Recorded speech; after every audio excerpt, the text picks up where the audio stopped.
On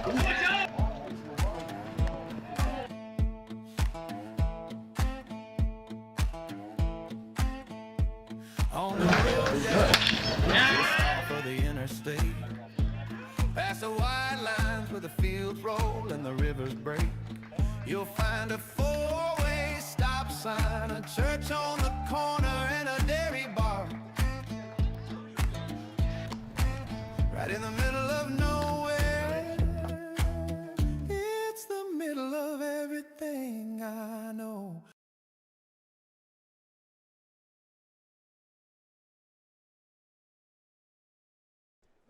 Welcome to Moody Park. Joshua Yuhas alongside Charlie Jones for a very hot day outside and a hot week as a whole. Thursday is supposed to be even worse, but we're not going to think about Thursday just yet because we have a nice matchup between the 12-5 Mercer Mammoths standing atop the Liberty Division, taking on the 9-9 Trenton Generals, who just cannot find their way around that 500 mark. They're looking to get over that mark and take a big win against the Mercer Mammoths, a team that they have struggled against throughout this season, Charlie.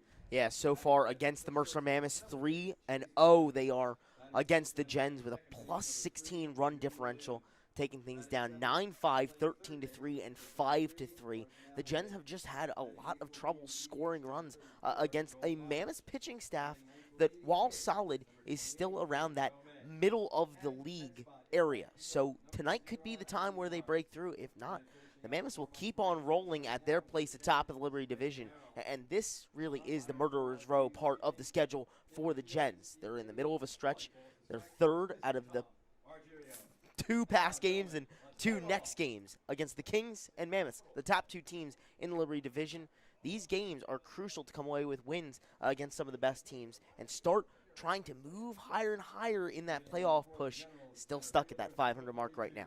And they've done their job of being competitive in these matchups, but we'll look to this matchup, and Slade Harrell will toe the slab for the Mammoths, and first pitch to TJ Francis. We'll take you a look through the Trenton Generals lineup. TJ Francis leads it off in center, Carlton Crane playing second, and then Jake Ruppel at first. As Francis fouls it off.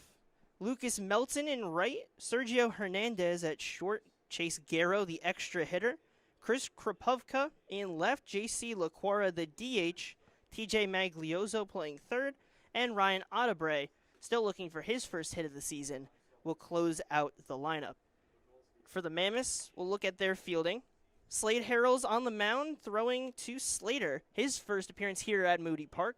You have Jack Hughes at first, Q Williams at second, Chase Bonner at short, and Carson Applegate at third base. Then from left to right in the outfield, Jordan Raba, Ray Mulhern, and Adam Clark. So the lefty 3-1 count to Francis, and it'll be a walk to start this game. TJ Francis is more than happy to oblige with that first at-bat. You know, taking a 5-pitch walk and getting the leadoff man on is crucial for the Gens. We've seen them get these base runners on but not be able to convert. Today needs to be a different story if they want to come away with a win. That is what broke them in that second game against the Kings. It cannot be the same story where they're getting 2 runs but then getting limited and not having that big breakthrough. If they're getting guys on, they have to have that big breakthrough, because we've seen the Mammoths can really come back from anything. But the interesting thing is, in this latest stretch of games, the Mercer Mammoths have had problems with the Bayshore Dirty Birds, who have been at the bottom of the division. But Francis is on the move here, and he'll steal second. A good throw. Tries to catch him a little bit farther from the base and get the tag down. But a stolen base for TJ Francis on the second pitch to Carlton Crane.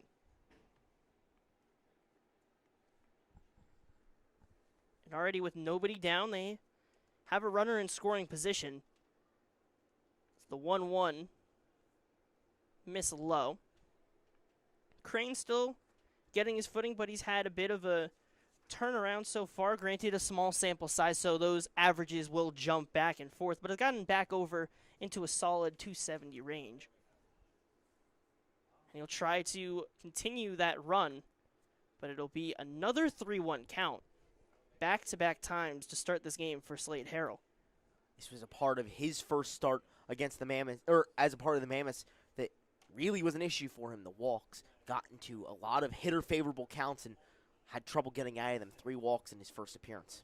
This is a formidable Gens team, and it's another walk. It's a formidable offense when you look across, and especially when you get to these next 2 guys. Rupel, granted, in the last times we've seen him, has not been as hot as we've seen him in other runs, but still a dangerous hitter in that 3 spot. And then behind him, the power of Lucas Melton can really break through a game. Had a solo homer that helped get the Gens going in the doubleheader, and he's in that cleanup spot today. Has been hoisted in that top half of the lineup because of his over 600 slug. But for Rupel, he's just been a story of all parts working together. The big first baseman so far this season, 318, 429, 477 slash line. So he'll take the second pitch for a ball. One of the stronger hitters in this lineup, and you can look across, there's something that everyone in this lineup is able to add, and we'll see if he's able to come through with the base hit or if Harrell can get settled back down. The 1-1 is fouled off, so the first 2-strike count that Harrell will work himself into. Yeah, this is a very dangerous guy who's moving a bit higher up into this order. A little bit of a change there from Bray and Meskill. Normally sitting around that 5 or 6 spot, trying to do some damage in this 3 slot today. Yeah, and as he's gotten hot, Meskill has recognized the first-year manager, and on the run was only Francis. Crane stayed put, but it's fouled off anyways. But interesting wrinkle to try and throw off the Mammoths, just sending 1. So he'll head back to second. Still first and second with a 1-2 count and nobody down for the first baseman of Jake Rupel. Left-hander takes a look. 1-2. Misses inside, just under the hands of Rupel. Still just trying to get comfortable in this game, and if you're the Gens, you have them on the ropes to start, and it's not the first time we've seen this team take advantage early, but the thing that's been their downfall is they get in these situations, they only pull out 2. They're going to have a big inning if they want to feel comfortable against this team that we talk about always finding a way to pull out wins, and that's what this Mammoths team is always able to do, and even when they're losing, they're still bringing it within tight quarters. And we talked about the history between these 2 teams. The Mammoths have had the big advantage on them. So if the Gens can flip that, get the advantage early, it can only help them to try and get their first win off of them. But a big swing and a miss. And Slade Harrell gets the strikeout, the first out of the frame. And here's another guy that is known for some big swings, but also some big swing and misses. Yeah, on the other side for Slade Harrell, it's a great strikeout to try and get stuff a little bit more back on track. You want to try and get out of this jam, and that's the first puzzle piece to solving the puzzle to do so. Solid strikeout there. Another chance to get one with a guy, just as you mentioned, who loves to swing a miss. First pitch misses low. We know there's going to be a lot of power in this swing, but the question remains if it's going to be put in play. We know when he makes contact, it's hard. And Francis and Crane on the move for a double steal. The throw down and kicks away from Applegate. It was a solid throw, but unable to be corralled. And that's a pair of steals for the Generals, who are some of the top in stealing bases, only behind the South Jersey Kings, where when they faced off against each other, the Kings took an advantage because Provenzano was limiting the Generals from stealing. Mm-hmm. You're spot on with that, Josh. 2-0. In there for a strike. And something that you mentioned that really interests me about Lucas Melton is that he's either swinging and it's going far over the fence, or normally he's more of a power guy, and he kind of reminds me of a guy on the Mammoths in Jack Hughes, who does a very similar thing, where there's a whole lot of power stored in that bat with the swing, but sometimes it can get away from him. Each team is going to need a guy like that, and Lucas Melton has been very solid with that powerful bat of his all year. Well, he'll face a 2-2 in the lefty-lefty matchup. It'll miss outside. So another 3-ball count. 3 of the 4 batters he's faced have been deep counts where he's not in control. and that pitch count climbing because of it. Ari up to 21. Runners on second and third for Lucas Melton. The 3-2, swing and a miss.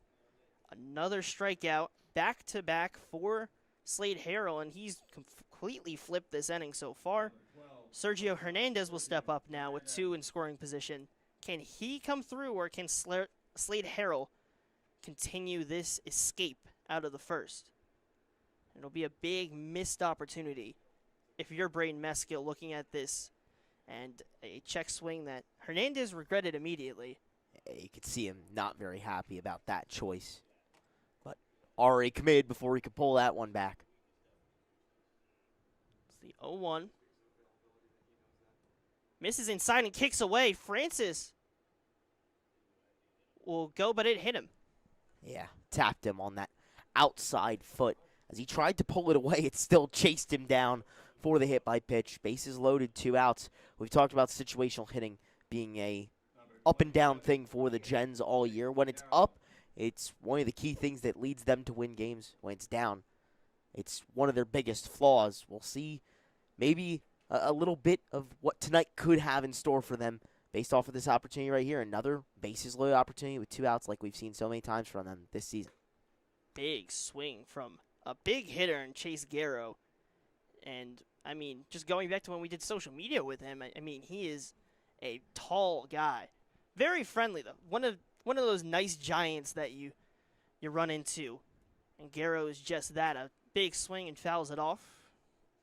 So quickly an 0-2 count after hitting Hernandez.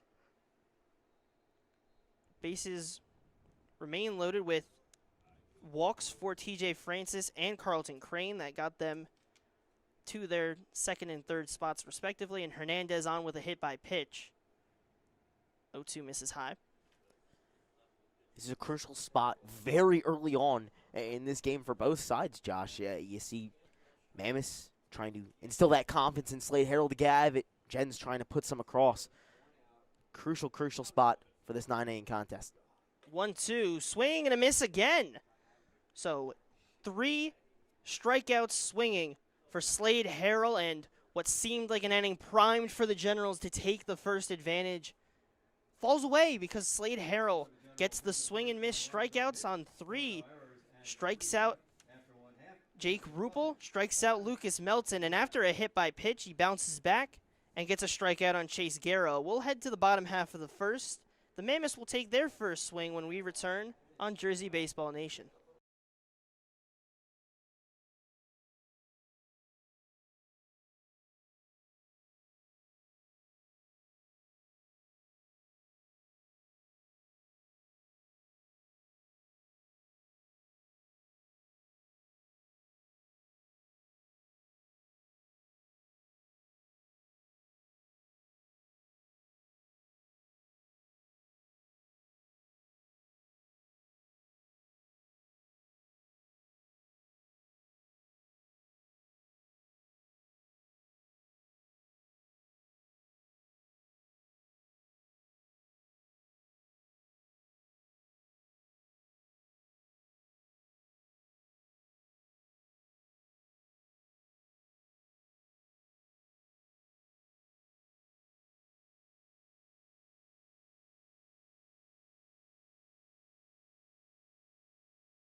Bottom half of the first, and the starter of Connor Byrne will head out there. And when we talked with Coach Braden Meskill, he talked about Connor Byrne does not have a limit.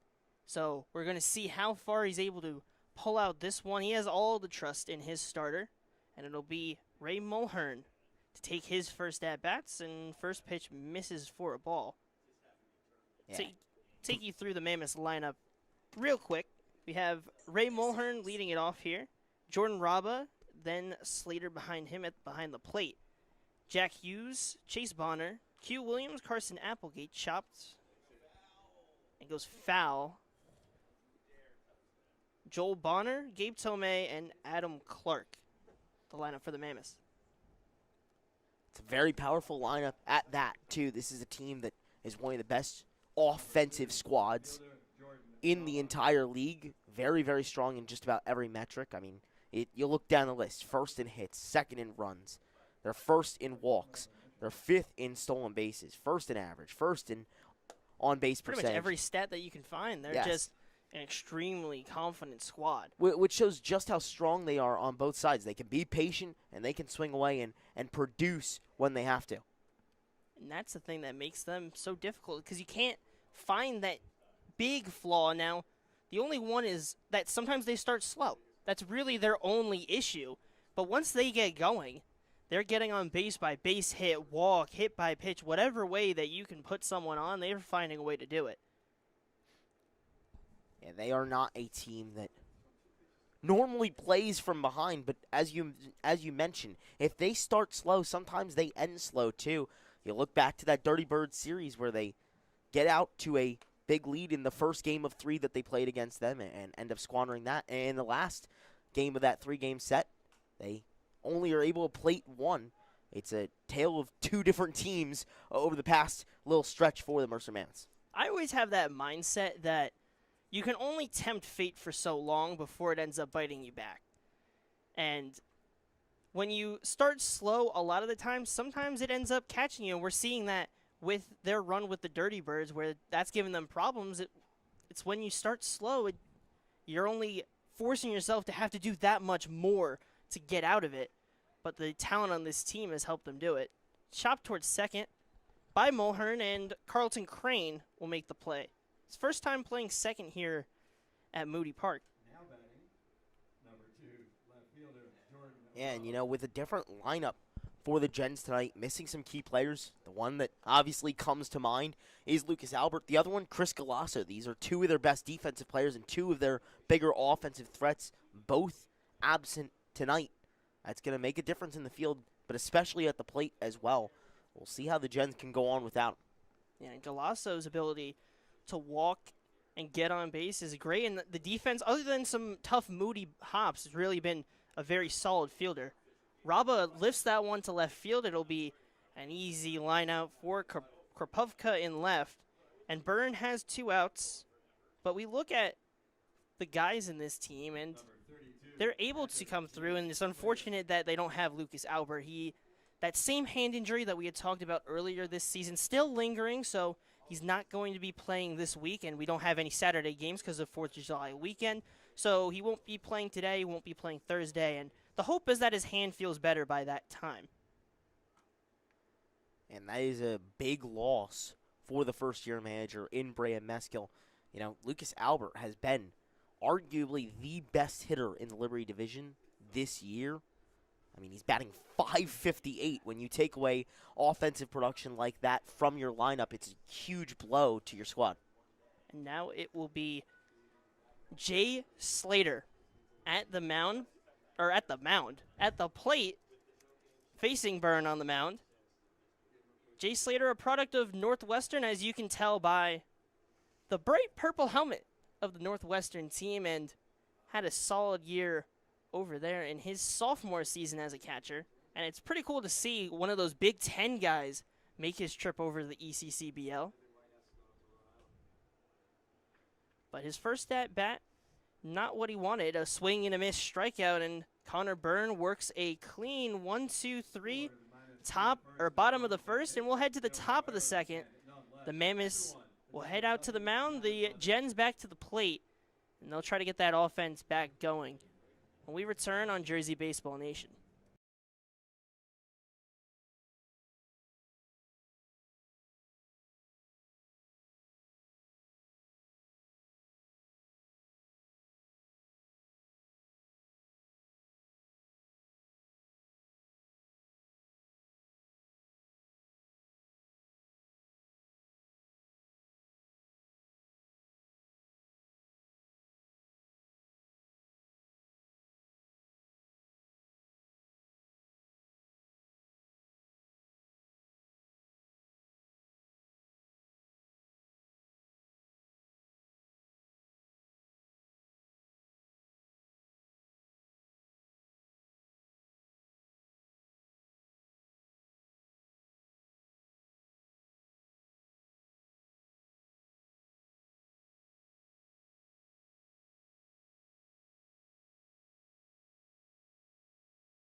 Top half of the second. Slade Harrell back onto the mound after a couple of strikeouts, works himself out of a bases loaded jam, and the Generals will head back to the plate.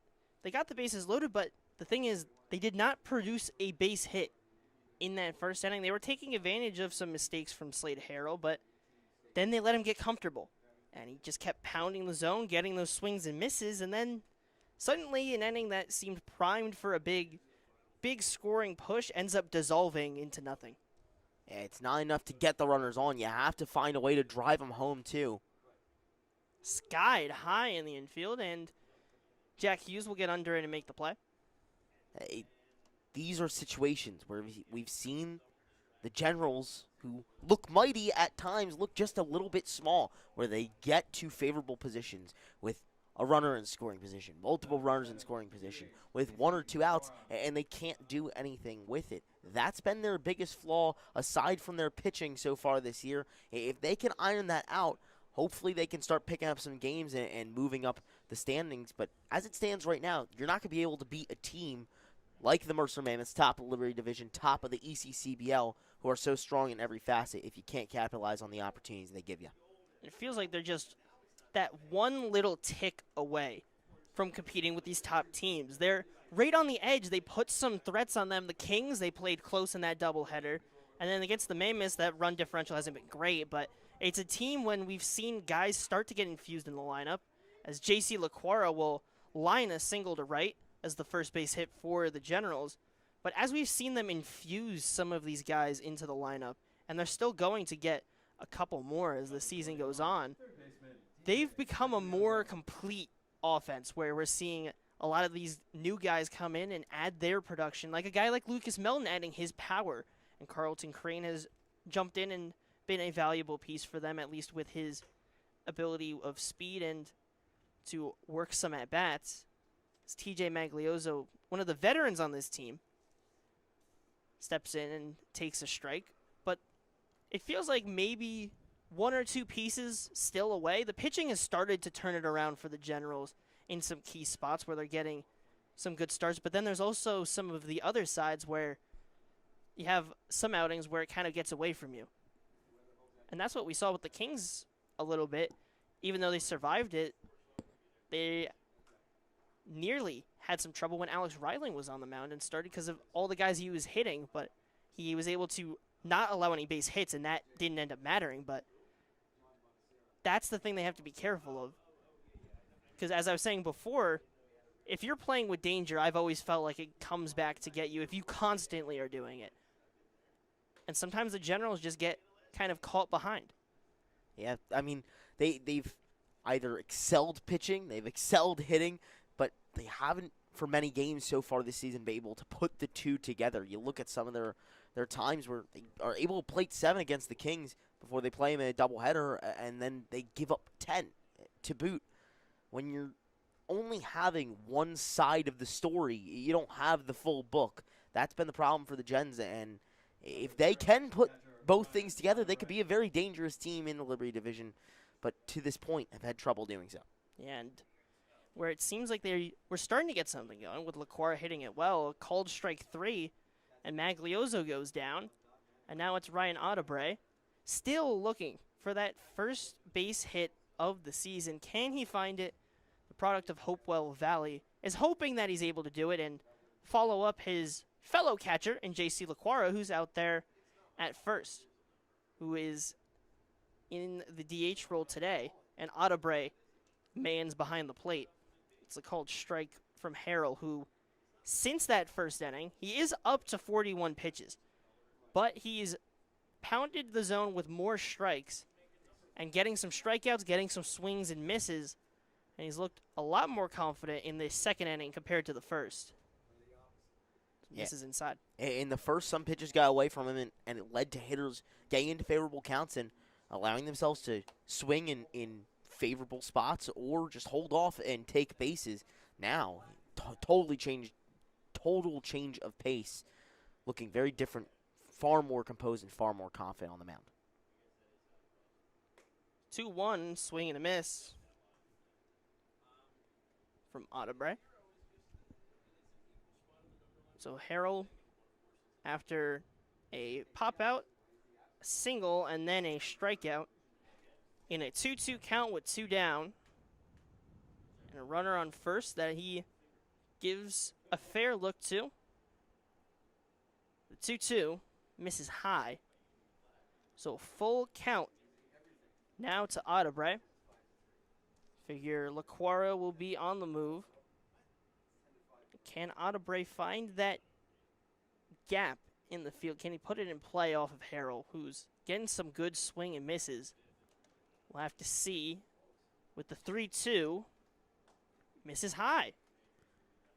So a walk, and that's 2 base runners now, and we'll return to the top of the lineup, and TJ Francis will get his first big chance to bring guys in. Another walk for the Gens, but you kind of go back to what we've been preaching the entire day so far to this point. It's their 3rd base runner of the game, and still no runs to show for it. This is a massive spot for TJ Francis to come through and put the Gens ahead. First pitch misses high, and it's something that's so key for having a strong season, and that's timely hitting. Sure, you can get guys on base like the best, but it doesn't really matter if you don't bring them all in, or if you don't bring a bunch of them in. You're always going to leave people on base, but you always want to try and capitalize on the best chances you can, and they have Harrell on the ropes in both of the first 2 innings. They have the pitch count up to 47, despite only having 1 base hit. Just as you said, it's the 2nd inning, and while that seems very early, you don't know how many more chances the Mammoths will give you in a game. You got to try and take them when you can. Can't be 0 for with runners in scoring position. Harrell looks at LaQuara, the 2-0. Drops it in for a strike. A good pitch to fool Francis. Now the 2-1. Would not be surprised to see a big hack here if you're Francis. Runners on first and second with 2 down, and that one sails outside. Didn't seem like Harrell got the right feel on that pitch. And it's 3-1, and it's threatening to be another bases loaded 2-out situation.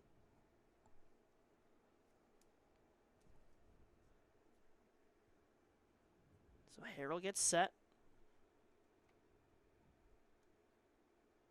Gives a couple looks, and the 3-1 delivery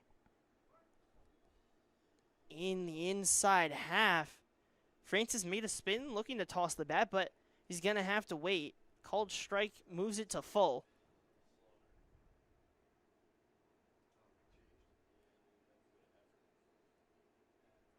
The 3-2, runners on first and second, they'll be on the move. The pitch to Francis. Swing and a miss. So Slade Harrell once again, by way of the K, escapes another jam. Back-to-back frames. Keeps the Gens scoreless. The Mammoths will head back to the plate. They'll look for their first base hit against Connor Byrne when we return on Jersey Baseball Nation.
bottom half of the second, and the Generals strand the bases loaded once again. And it'll be Connor Burns' job to go back on the mound, and he'll face off against Jack Hughes. First pitch breaker does not drop as much as he needs for a ball. For the defensive alignment for the Generals, Ryan Adebre behind the plate, Jake Rupel at first, Carlton Crane at second, Sergio Hernandez at short, and Magliozzo manning third base. And left to right in the outfield, Chris Krapovka, TJ Francis, and Lucas Melton. 2-0 finally catches the zone. 2-1 now. Went 1-2-3 in the first, and inside, and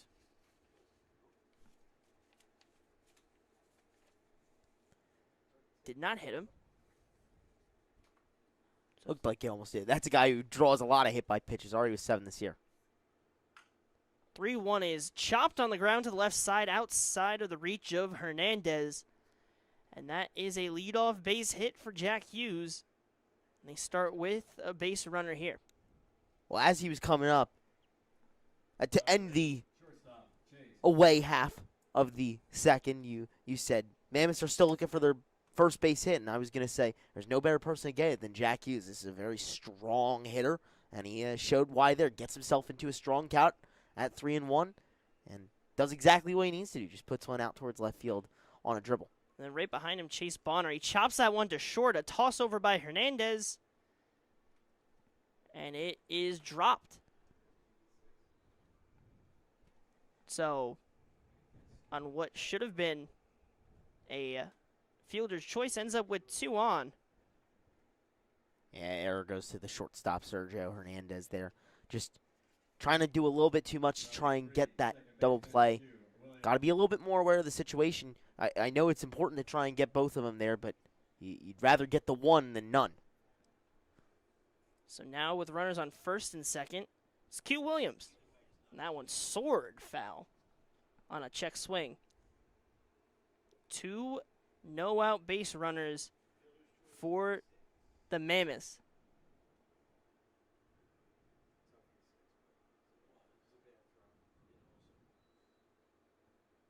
Burn, the 0-1. Chop to the right side and foul. Just missed staying fair by just a tiny bit. That one was real close. We're going to have to go back to the NFL days where they pull out the index card and measure it. Just that little bit earlier, and that's a bloop hit down the right side, but instead goes foul. Jack Hughes, the runner on second, and Chase Bonner on first. An 0-2 count, though, to Q Williams. So he awaits the 0-2 delivery. Hit hard to the right side. Lucas Melton coming in, and that one will drop for a bloop base hit. Jack Hughes considered rounding third, and a throw away from Melton, but nobody advances, so in turn, no result, but a base hit move the stations, drops one down for a bloop hit, and is the bases loaded with no one down for the Mammoths. Yeah, the Gens are very lucky that Jack Hughes was already turning his momentum back towards third after taking a big turn, because as that throw got away, he would have easily been into home. Still, though, very dangerous position for a very dangerous hitter for the Mammoths. So Carson Applegate will take the first pitch for a strike. This is a guy who people who have been watching the Mammoths since day one of the 2026 season might not know as much, only a couple games played so far this year, but a very powerful guy coming by way of St. Joe's. Fouled off to the right side.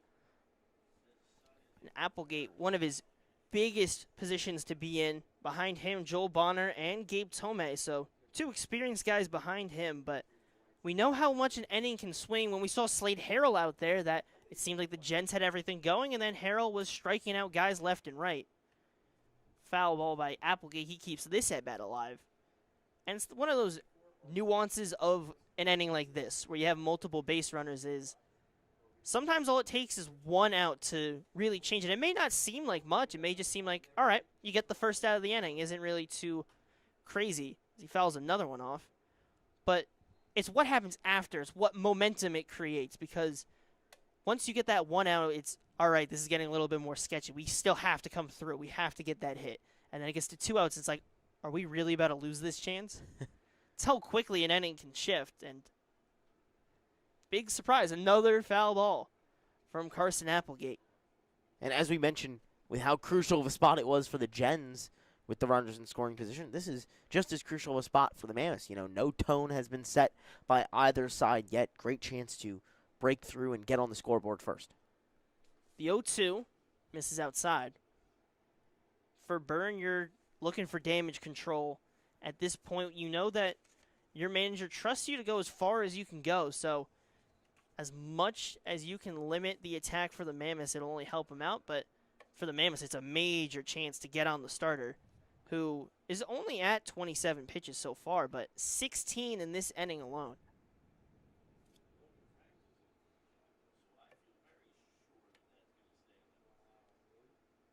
So base is loaded. Nobody down, and a 2-2 count to Applegate. Fouls another one off. His 5th of the at-bat. Yeah, really, really fighting here. This is a guy who was committed to the SEC level and then came a little bit closer to home, being a Pennsylvania native himself. Played at the Hun School and was absolutely outstanding. He's born for the clutch moment. 2-2 to Applegate. Misses outside. Count moves to full.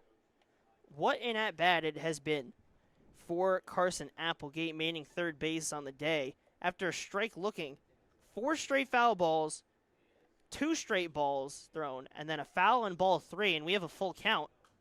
He fouls another one. He just will not go away for the starter of Byrne. Not making this inning easy, and he's just trying to find that final strike, and Applegate will not give it to him. 11th pitch of the at-bat already.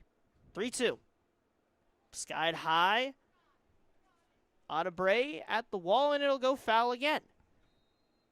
So we're going to have a lot of collecting done on the outside to get those balls back in. Otherwise, we're going to go through a whole new box. Carson Applegate just wanted to make it an even dozen. Why not? So, foul, foul, foul, foul. You think you're watching a game of World Cup soccer, but fouls are a little different here. Keeps the at-bat alive, and 3-2. Misses outside. Carson Applegate, an RBI walk. Move the stations around. The Mammoths get the first run, and still nobody down. And it's Joel Bonner at the plate. How about the composure of the Red Hawk in Carson Applegate? That was a really impressive at-bat. This is a guy who's been at the college level for a while now and works his way through situations like this all the time, but serious patience, serious poise, and serious fight in him to keep on battling with those foul balls and produce that first run for the Mammoths. Now the tone has been set. How can you extend on that and really kick yourself into another gear? Yeah, 12 pitch at bat from Carson Applegate to produce that run. As a big swing and a ball starts the count to Joel Bonner. Batting in the bottom half of the lineup today in that 8 spot and manning the DH position. Still bases loaded with nobody down.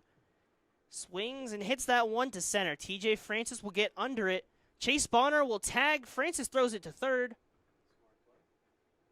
Manages the runner. Does not allow Q Williams to advance, but another run on the board for the Mammoths. They lead 2-0 as Joel Bonner brings in Chase Bonner.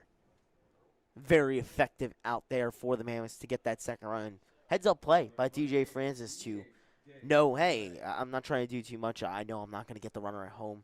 Why not hold the other guys on and make sure that it only stays one runner in scoring position rather than 2. Great play all around. 2-0 Mammoths. So runners on first and second and 1 down. And it'll be Gabe Tomei stepping up to the plate. In the extra hitter role today with Slater behind the plate. And still 2 runners on and 1 down. Trying to keep this inning going and get on the stunned starter of Byrne, but quickly on a swing and a miss, it's 0-2. The one out on that sac fly from Joel Bonner. Applegate's walk brought in that first run. The lefty awaits. And called strike 3. Gabe Tomei will go down looking. And 2 down. Can Byrne find his way out? It's Adam Clark at the plate that he'll face next, the righty in the box. Crucial spot there for Connor Byrne, and he comes up big to get that pitch on the lower half and frees up a strong hitter like Gabe Tomei to get that second out. He's crucial now. Just one more away from getting out with limited damage. First pitch is a ball. A big secondary lead from Q Williams threw Byrne off guard. It's one of those where you can kind of feel the footsteps, and as a pitcher, that's one of those distractions you have to kind of manage is the runner going? Is he not? Can I trust the footsteps I'm hearing? And this time Q Williams is on the run. Adam Clark chops it to third. So Maglioso has to readjust, throw to first, and Adam Clark beats it out. A very strong RBI single that stays in the infield. And on 3 hits, the hustle and just strong team hitting as a whole, they've produced 3 runs in this bottom half of the second. And just as important as the speed from Clark is hustling down the first baseline, as well as the speed from Q Williams. He was already on the move from second, and to see where the ball is and understand that you have a chance to make it to home, and there's a chance that that ball doesn't get there in time. Great stuff all around. Mammoths are playing really complete baseball through the first 2 innings of this game. 3-0 Mercer with a chance to jump on the Gens for more. It's the big difference of one side coming through, the other side not. Kicks up high on Audebray. He throws it down to third, and no tag attempt on the ball that kicked up high. And Applegate takes third. Audebray made that awfully close, but Applegate barely just able to make it in there. For runners on the corners now, Mammoths still just threatening and threatening and threatening like they always do, laying on the pressure. They will not go away. The 1-0 misses outside. 2-0 now with Clark now on first with his infield single, and Applegate standing on third.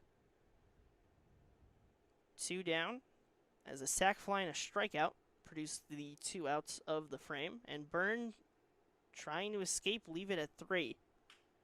Hit hard on the ground to second. Crane will get to it and field it. Throw it to first. Routine 4-3 ground out. And the Generals get out of the inning, but not before the Mercer Mammoths get the bases loaded and are able to produce 3 runs off of a walk, a sac fly, and an infield single where they had Q Williams on the move that Adam Clark hit in the infield. And the Mammoths hold a 3-0 lead on 3 hits. We head to the top half of the third, and Slade Harrell will try to continue his comfortable day when we return on Jersey Baseball Nation.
Welcome back to Moody Park.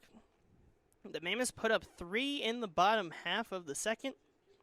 And Slade Harrell returns back out onto the mound on 51 pitches, but not allowed to run despite allowing 2 bases loaded situations. And it'll be Carlton Crane to start off against the lefty, and a 1-1 count.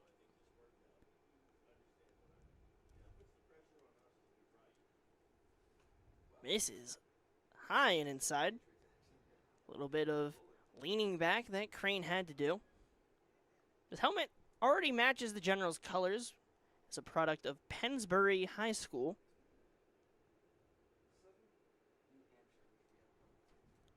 Slade Harrell, the 2-1. Called strike on the outside half. 2-2 now.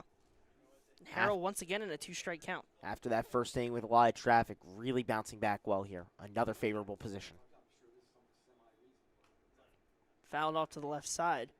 And he's a guy that really needed a time that he can get comfortable on the mound. And so far with Slater behind the mound, he's felt very comfortable and very strong, working out of some very scary situations. The breaker just misses on the inside half. Just did not break enough, and it goes to full. We've seen some strong discipline from Crane so far this year. He's always looking for that right pitch. 3-2, sky to left field. Jordan Raba will get under it and make the play. A routine flyout to start the inning. Jake Ruppel, the first baseman, will take his second at bats. Number 28, first baseman Jake Ruppel. Harrell started off that first inning with a little bit of trouble, and it looked like maybe he was still trying to figure out which pitches were going to work for him today. You know, with a really hot day, these guys are going to be maybe thrown off their normal routine a little bit, trying to get into the flow of it, and he has done an incredible job after working his way through that first inning, and it keeps on going with another out, quick one, too, to keep this day going for Slade Harrell. Keeping that pitch count down as well. 0-1 below the zone. 1-1 count. Now, the one downside of that trouble, despite him escaping out of it, he is at 60 pitches. So, not going to have as long of a day as maybe he had hoped. We've already seen some arms getting stretched and throwing in the Mammoths bullpen. 2-1 misses inside. So, once again, with one down, it's another 3-1 count. Just keeps finding himself into these situations. But he's been working himself out of them so far. But this time a walk. And it'll be Lucas Melton stepping up, and he's going to be looking for his big swing in his last at-bat, struck out swinging. And we will see Coach Rich Carabelli go out to talk with his starter. You wonder, is his day done, or is this just mound visit? We see him hand the ball off. So Slade Harrell's day is done. So we will see a new pitcher. We will brief you on him when we come back for a quick break on Jersey Baseball Nation.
Welcome back to Moody Park for the continuation of the top of the third. It's the end of the day for Slade Harrell. He ends with 2 1/3 innings pitched and leaves a runner on first. Allowed just 1 hit, walked 4, and struck out 5 with a hit by pitch. So the free passes, whether walk or hit by pitch, have hindered his day for a high pitch count and ended with 63. Now it's the reliever of Josh Klenna, a product of Notre Dame High School, committed to Rider University, and in his high school career, a 1.62 ERA and 182 Ks. Big swing and a miss from Lucas Melton. One of the stronger products on the mound so far in this season. 3 games played, 2 games started, a 1-0 record, and a save. He's pitched 13 innings. Already a very reliable arm for this Mammoth squad. 15 strikeouts and a 2.77 ERA in his ECCBL career, and already a 2-strike count on Lucas Melton. 0-2, misses outside. And as someone who's actually at Rider before coming down to the field, it's always great to see some commits to the Bronx, who won the MAC conference, the last team to win the conference as the MAC. A swing and a miss from Melton, a throw down. Ruppel's safe on the stolen base, but it'll be a swinging strikeout for Lucas Melton and leaves 2 down. 5-hitter of Sergio Hernandez steps up. But I'm always happy to see some of these Bronx. We have 2 playing this game alone in terms of Rider commits, and Chase Bonner and Josh Klenna, both for the Mammoths. But Hernandez at the plate gets his batting gloves all set up. Ruppel stands his spot on second.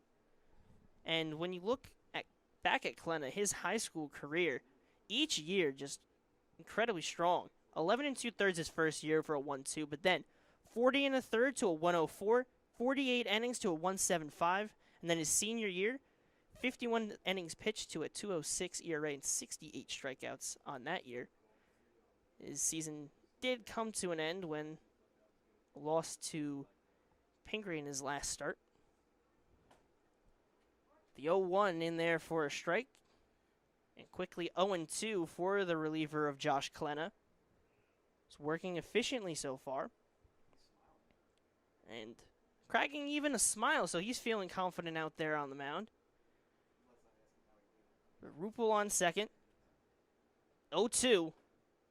Fouled off and might have caught off the plate. Camera's just gone away. Right. But foul ball. 0-2 count after the foul ball. And we have the camera back. You know what? We'll take it. We have the camera back. Because that foul ball was so hard, it broke the fabric of time and space entirely. But we have it back. We have fixed it. Josh Klenna's 0-2 misses outside.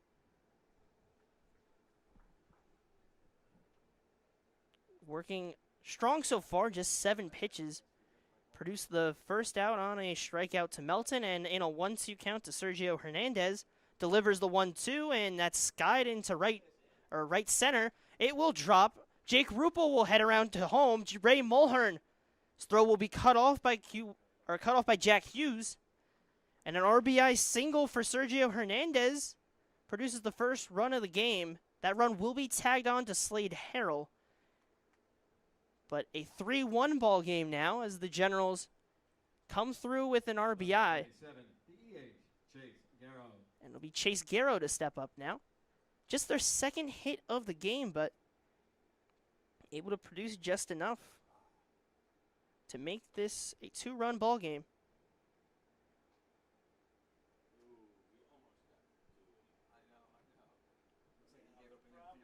So the lefty of Garrow gets set.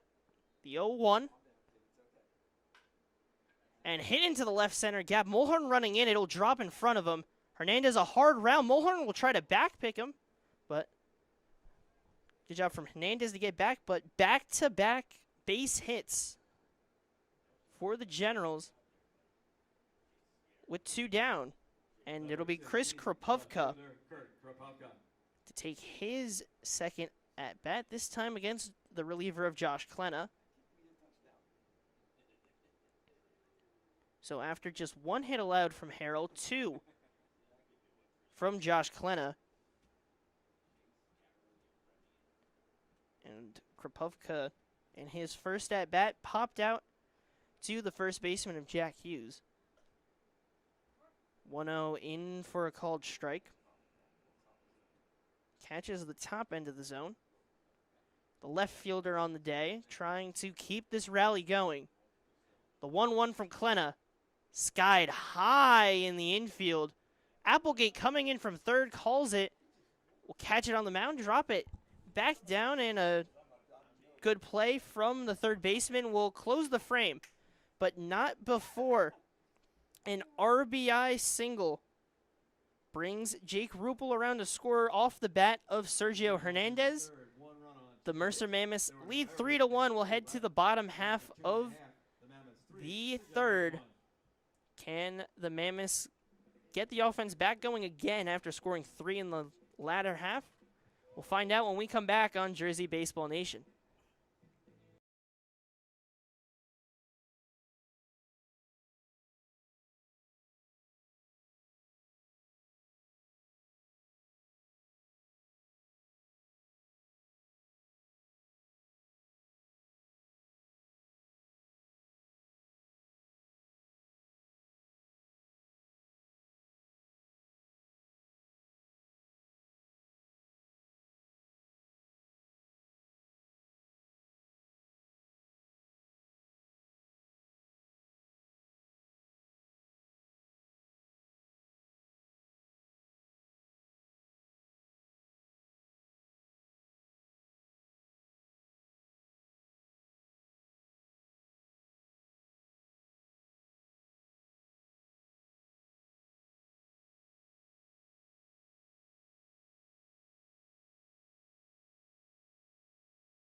Bottom of the third here at Moody Park. The Trenton Generals nab 1 back after a couple of singles.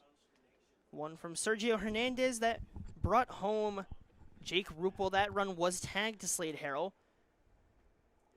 And now Connor Byrne will head back out to the mound and will pitch to Jordan Raba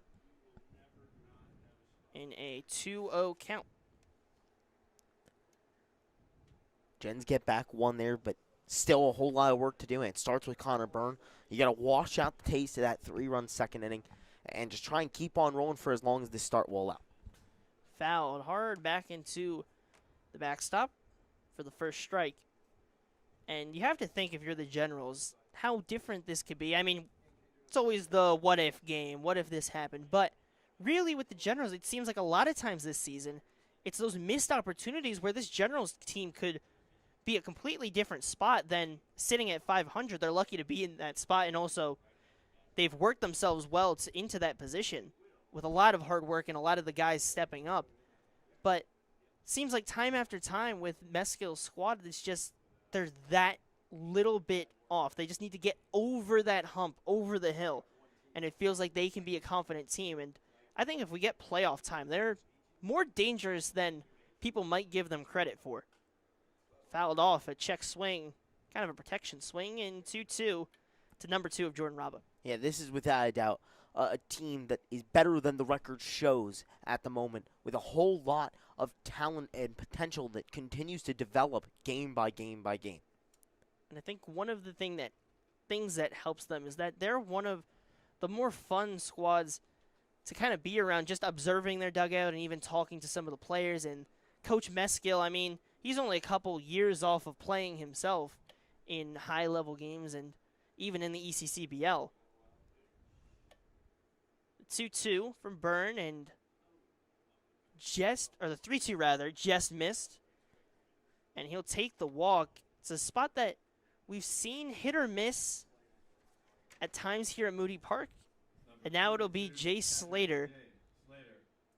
You can see once again, as mentioned in the first at bat, but the purple gear, a player for Northwestern playing in the Big Ten Conference. We'll face Connor Byrne here with Jordan Raba, the leadoff runner, on first. First pitch in for a strike. Yeah, Slater, a guy coming off of his sophomore year at Northwestern. Played in 43 games, started 42 of them as the backstop for the Wildcats. 33 hits, 9 doubles, 24 RBI, 6 homers. There's a whole lot of power and a whole lot of patience as well with 12 walks in addition. 243 average on the year after transferring out of Duke. 0-1 in for a strike, and once again, Byrne has really not looked afraid of Slater. He's attacked him each time that he's seen him at the plate. It was a strikeout swinging in his first at-bat. It was a ball, strike one looking, strike two swinging, strike three swinging. The first time these two faced, and so far here, strike one looking, strike two looking, and an 0-2 count. Swing and a miss, and once again, Byrne gets the better of Slater in his first appearance here at Moody, and it'll be one down now. First baseman Jack Hughes. Just overpowered him. This is a guy who's very strong at the collegiate level, but once again, a lot of these guys have come off of their collegiate seasons, and taken 3-4 weeks to now get into the swing of things. Now they're in their prime of the summer season after those 3 and 4 week adjustment times. Slater still having to do that. Jordan Raba on the move, a called strike, and a stolen base. It was probably one of the easier ones you're going to have. He steals that base standing up.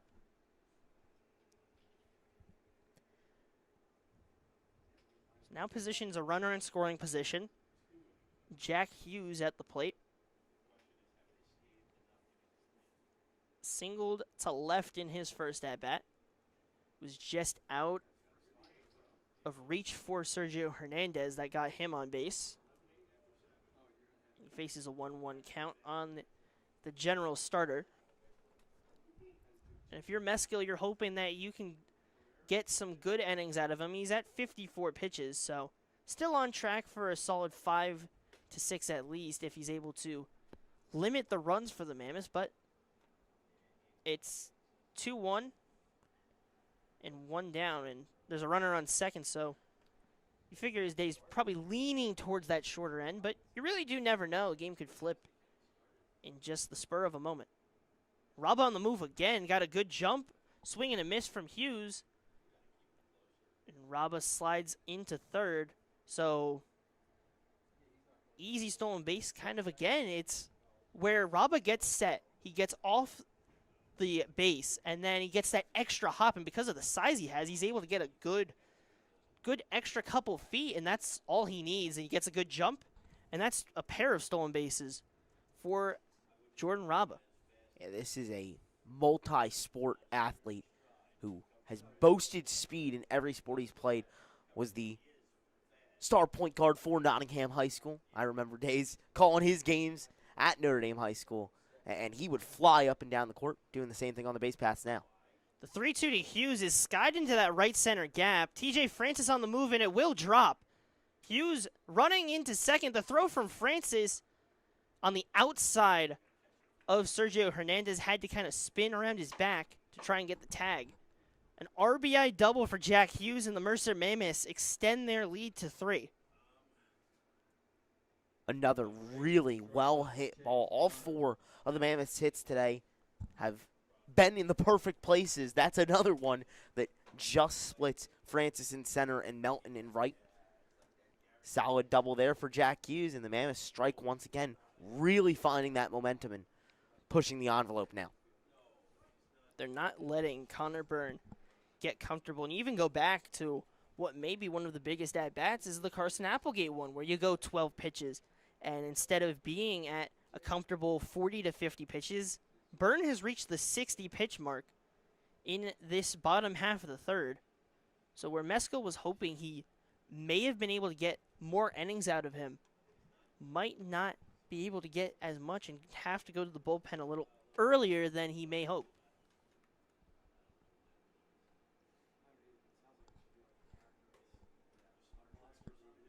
Pitch just misses to Chase Bonner.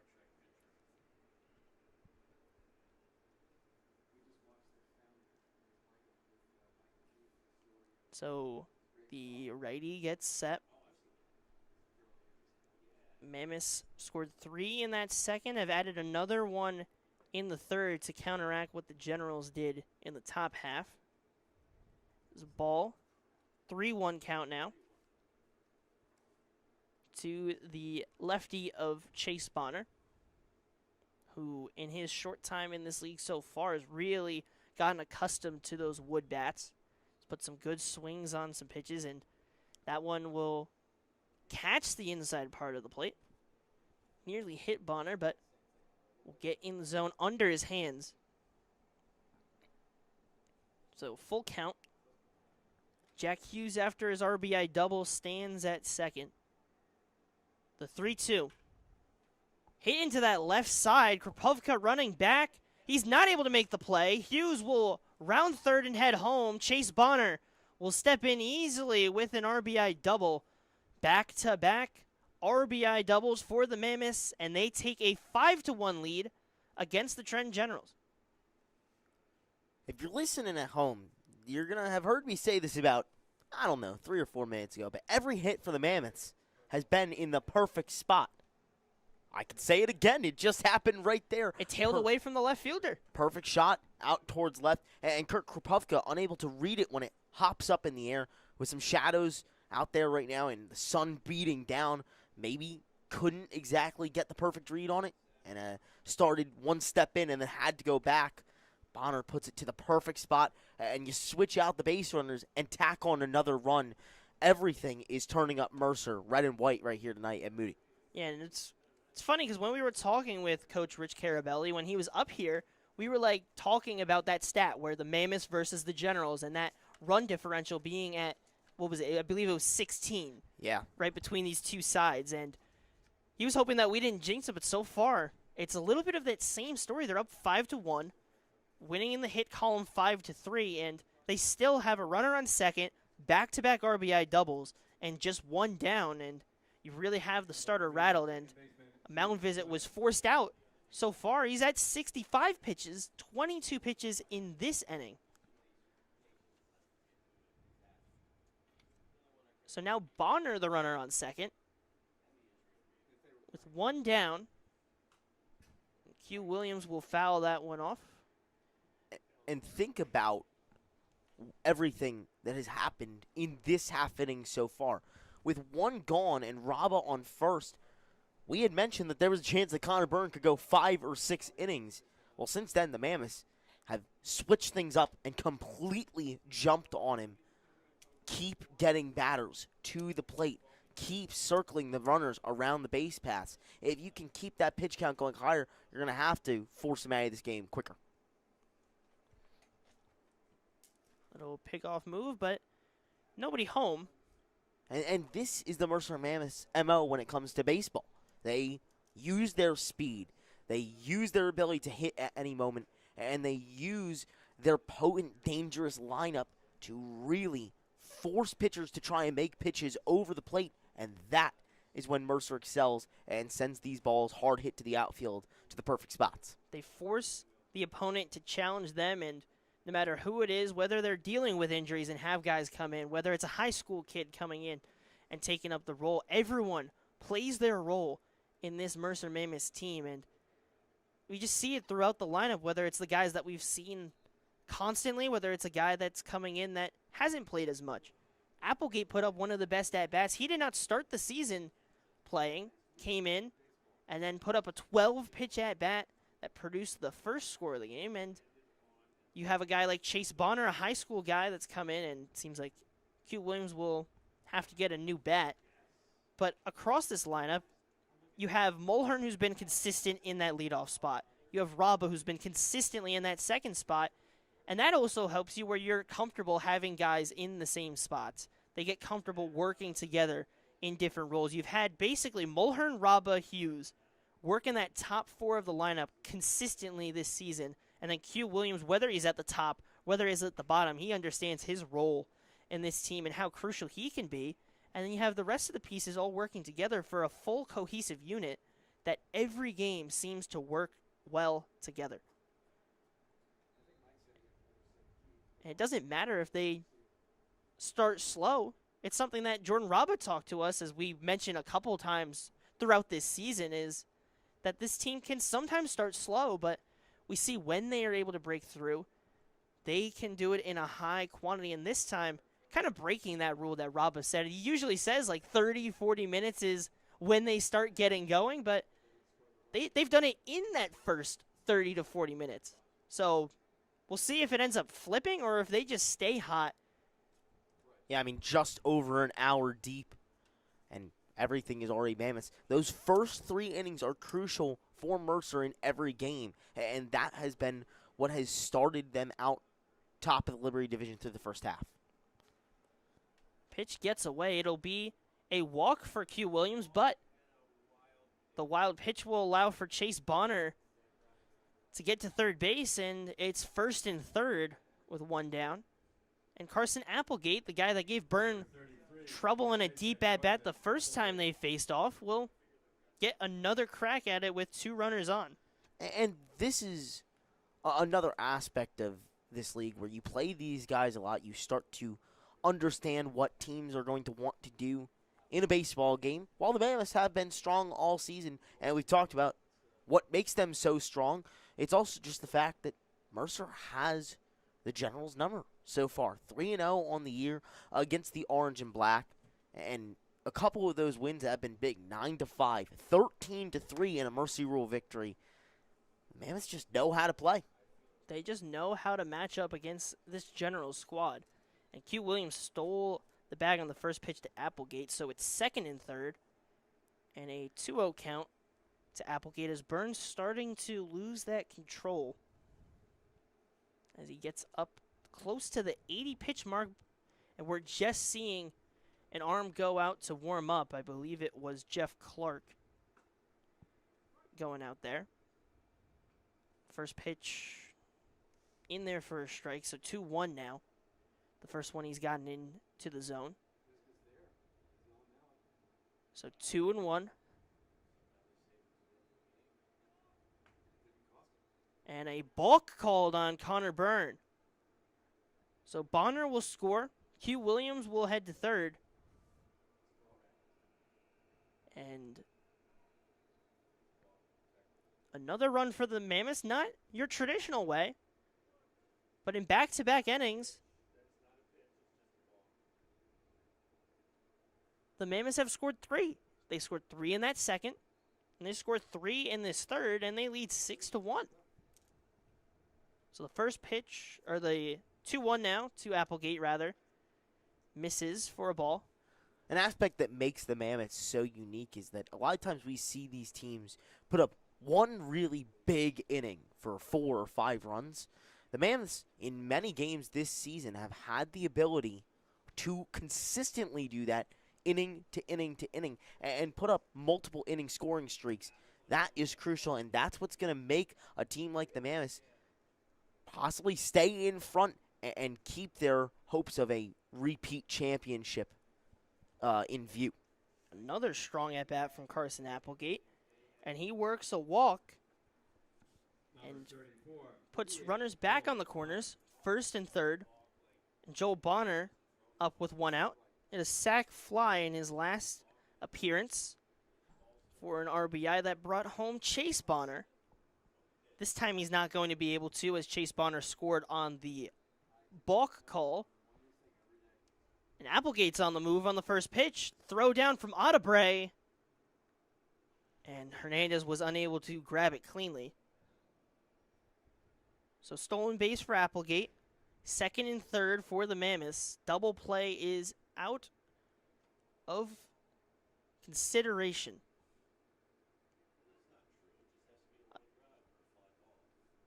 So Connor Byrne, 1-0. Jess misses on the inside half.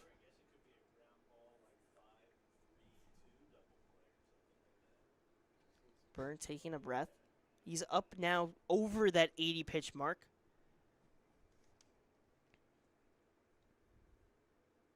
2-0. Misses inside. 3 balls, no strikes to the 8-hitter of Joel Bonner. Q Williams, the runner, on third, and Applegate on second. The Mammoths have scored 3 in back-to-back innings, and they're trying to make it more. But the bases will find themselves loaded once again. 4th time across both teams that we've seen a man on every base. But for the Mammoths, the difference is they're getting them with no outs and 1 out. The Generals, when they got bases loaded, both situations it was 2 down. But it also goes back to what we've been saying all day. One team is able to capitalize with the bases loaded. One team is not. One team is able to capitalize with runners in scoring position. One is not. If the Generals are able to strike when they have everything working and strike while the iron is hot, metaphorically, then this could be a whole different ball game. The momentum could have swung and it could be a very different score. Instead, they squander those opportunities and give the Mammoths new lease on life. Give them a little bit more energy as they only allow that 1 run. And give them a route to take command of this ball game. And that's exactly what we've seen.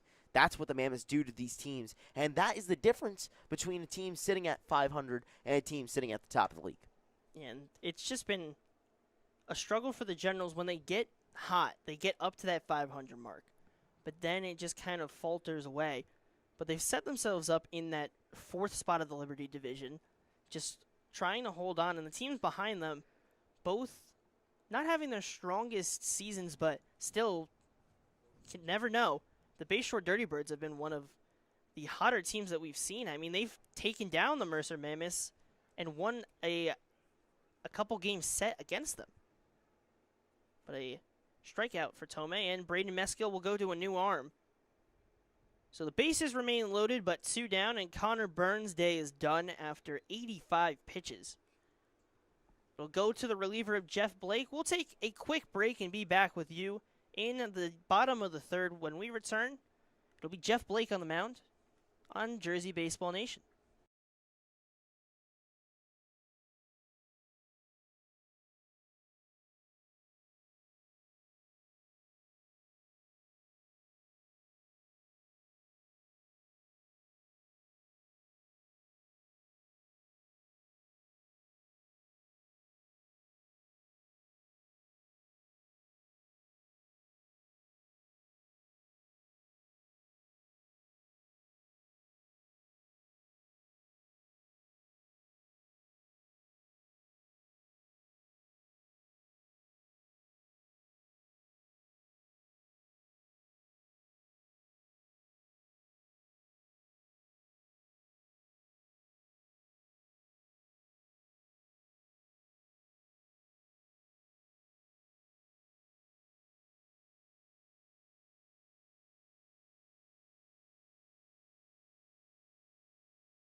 0.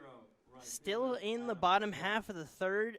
The bases are loaded for the Mercer Mammoths. Q Williams on third, Applegate on second, and Joel Bonner on first. And Adam Clark steps up. Jeff Blake, the reliever, guy that the Generals have turned to a fair amount, especially here at Moody Park. The first pitch swung on and missed by the 10 hitter playing right. And so far on the season for Jeff Blake, 18 innings pitched puts him second in terms of innings on this General squad. 1-0 misses inside. Yeah, this is a guy who has been one of the more reliable men on the pitching staff to just eat up innings, whether it's starting a game or in the middle, and kind of carry this team when it comes to figuring out pitching strategy coming into this spot to try and be one of the longer guys and get them to the finish line.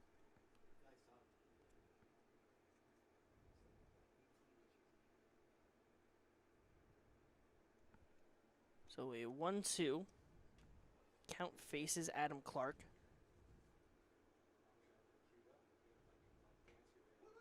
Misses outside. Does not get the chase.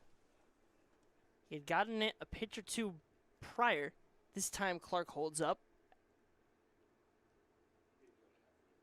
6 runs have been scored by the Mammoths on 5 hits. With the bases loaded, they're looking to come through again, and Blake trying to plug the hole. But it won't be easy. The count moves to full. And right after Clark, it swings back to the top of the lineup, so it only gets that much more dangerous for the reliever of Clark, or the reliever of Blake, rather. The 3-2 fouled off.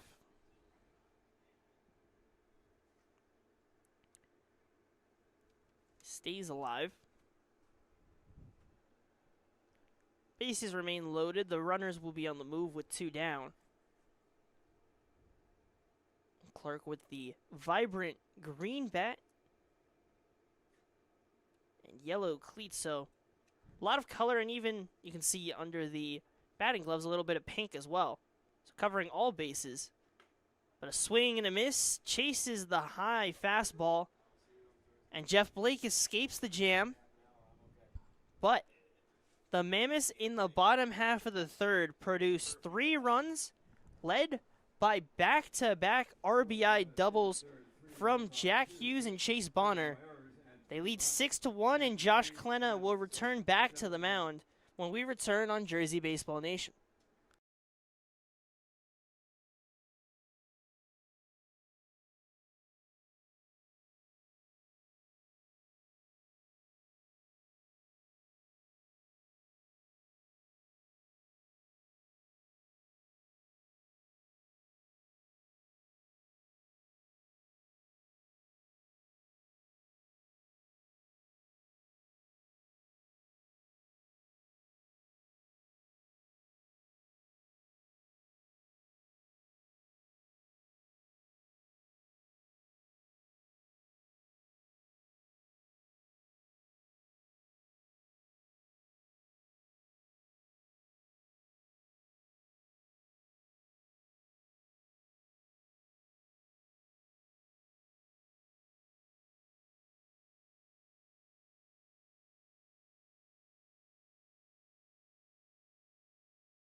J.C. LaQuara, T.J. Magliozzo, and Ryan Otterbray due up in the top half of the fourth.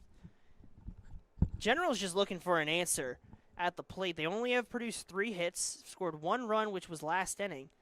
A lot of their work and a lot of their base runners have come by way of the walk off of the starter of Slade Harrell, whose control ended up being his downfall and why he ended up being taken out of the game. Had 4 walks and 1 hit by pitch.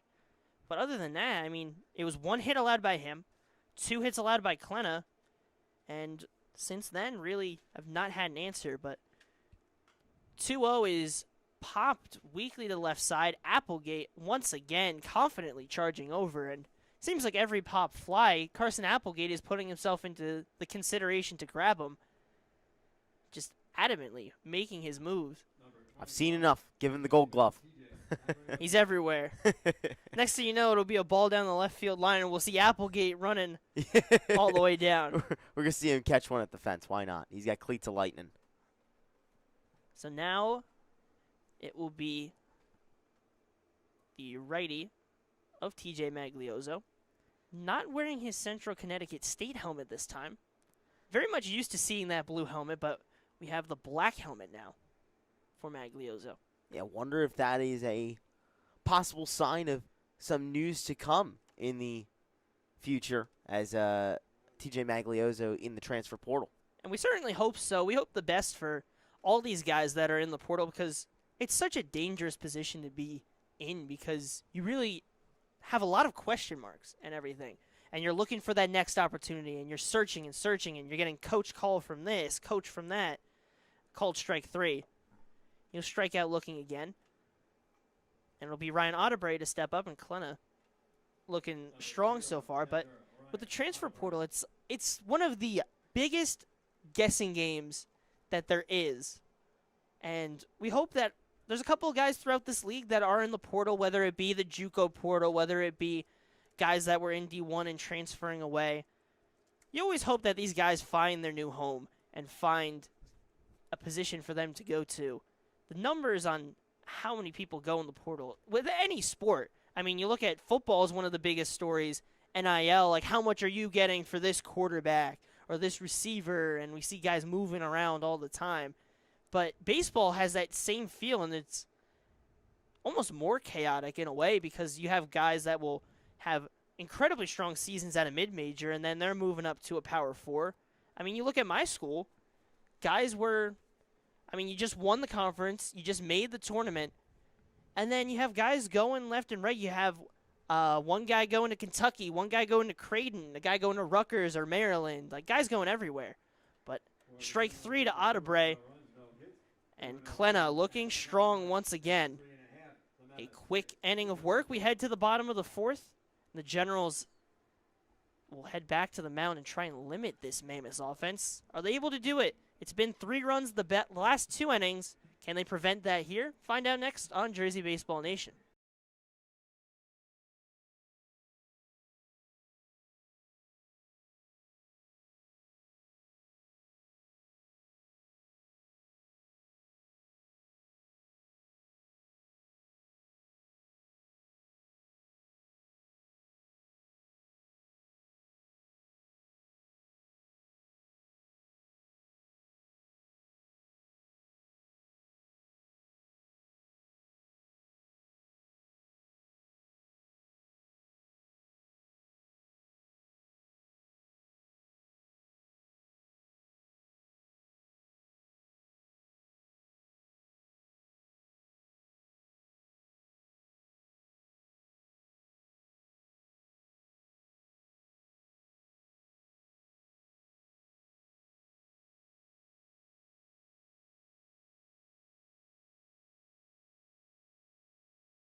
Bottom of the fourth, a strong inning of work from Josh Klena.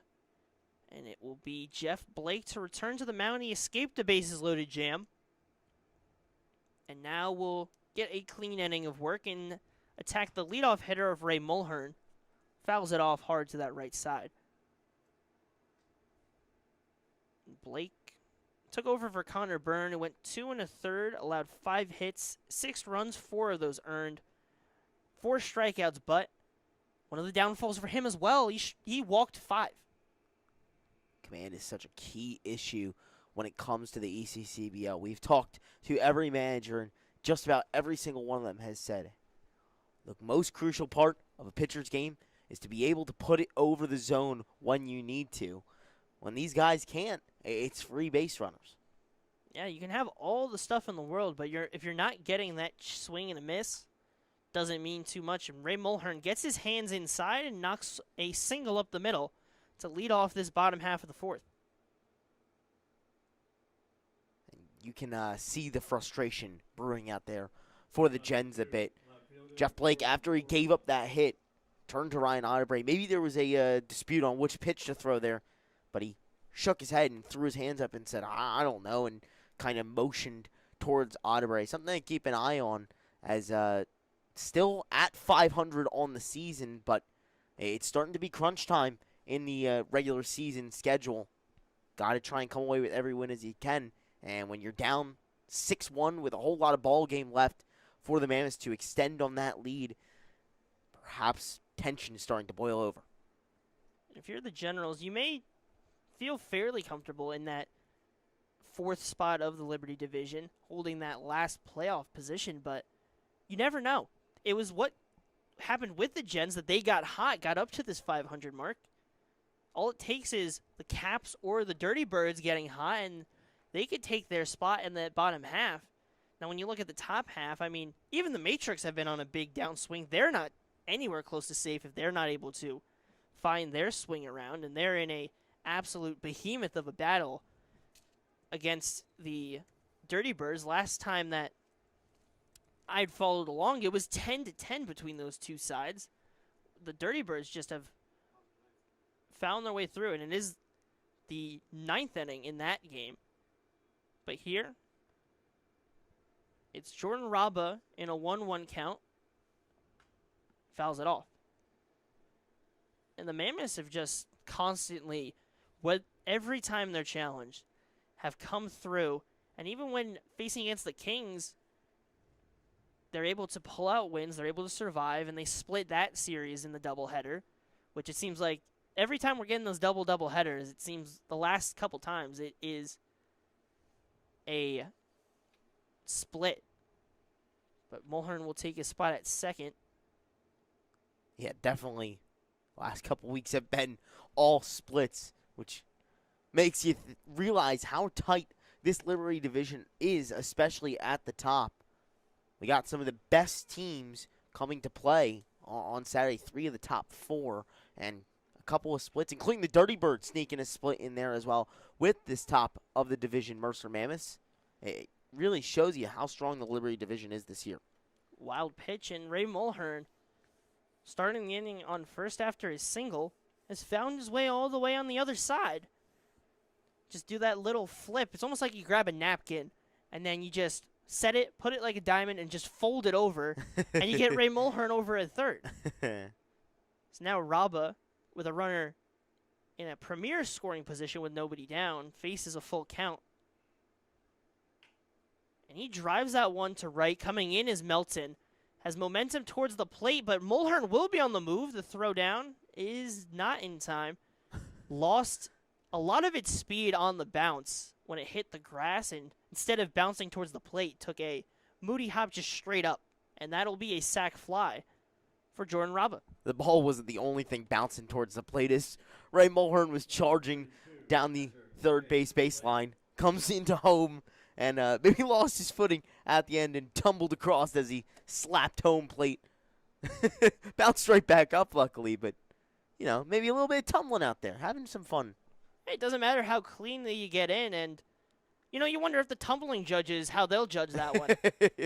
Might not have been the most graceful, but, you know, maybe maybe they'll be fair. It is a baseball game, maybe different scale. Summer Olympics only 2 years away. Ray Mulhern already getting his prep in.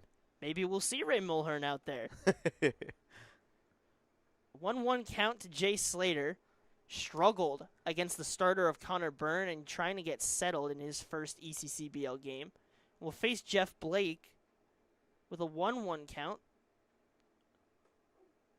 And misses high towards his head. As we've talked about, a product of Northwestern, as can be seen on his helmet and the purple gear. One of the many Wildcats in the NCAA. Certainly. Breaking pitch catches the outside part of the zone. You know, there's a lot of dogs, cats, and all that, birds. It's a lot of animals that you find around. But it's always fun to have the namesakes of these different colleges. But a swing and a miss, and not the day for Jay Slater. Strikes out for the third time. And now it goes to one of the hottest hitters on the day, in Jack Hughes, who had a single grounded to left and then a fly ball produced an RBI double. Having a really, really strong day. And this is a guy who boasts a lot of power. We've seen it with some clutch home runs at times. But he also has the ability to focus on placement as well. And he's driving balls into the perfect spots and getting runners on, including himself. And he's one of the key parts of that 7-1 lead for the Mammoths. And that's one of the sometimes unseen part of the game, as called strike on the outside part, is that every hitter, no matter what, is going up with a certain approach and using their bat discipline. Sometimes they're not, it may look like they're swinging big, but there's some intent. Sometimes guys are just looking to drive it the other way. Sometimes they're looking for a gap in the defense that they've seen. And that's one of the nuances that you really can't see until you talk to these guys or talk to coaches and they're describing the game. And it's so deep of a game, and why I really fall in love with the game of baseball is that dynamic. But a swing and a miss from Jack Hughes. We'll move to 2 and 3 on the day. Jeff Blake gets out of the inning, but not before the Mammoths add on one more. And we'll head to the top half of the 5th. Josh Klena back out for another inning of work, and the Generals still trying to spark that offense. It'll be the top of the lineup, Francis, Crane, and Rupel when we come back on Jersey Baseball Nation.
Welcome back to Moody Park.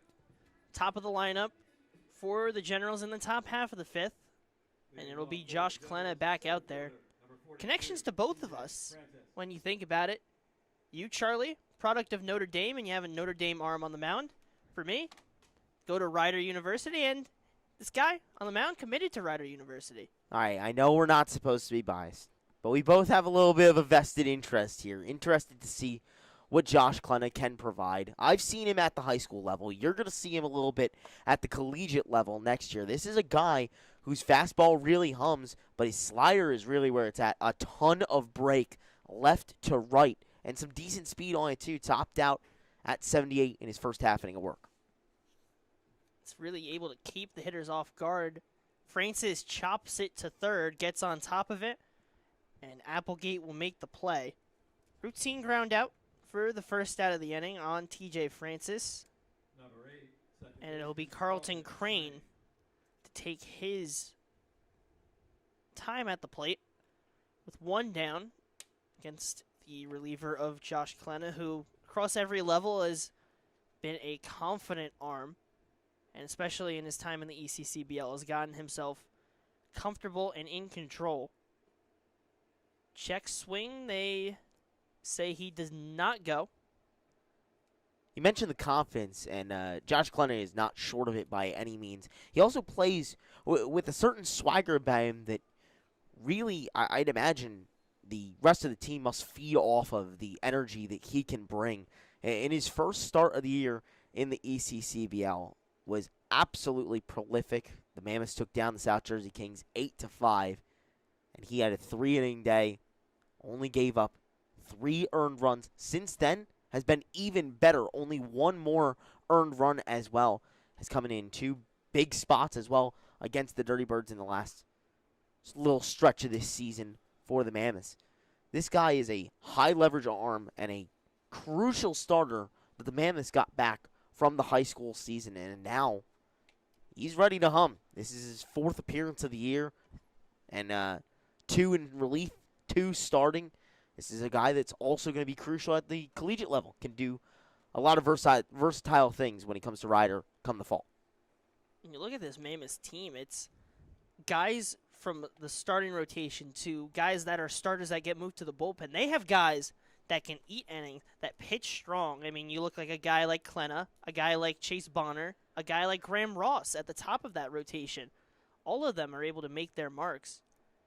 High chopper to Q Williams, and Crane runs it out to make it close, but still Q Williams comes out on top, makes the play, and that's 2 ground outs in this top of the 5th. number 28.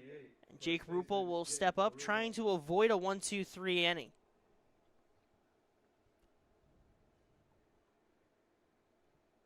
Ruppel on the day so far, struck out swinging his first time up, and a walk his second. Came around to scoring that run, was the only run of the game, tagged to Slade Harrell. 0-1 now. There's that slider again. Ton of movement.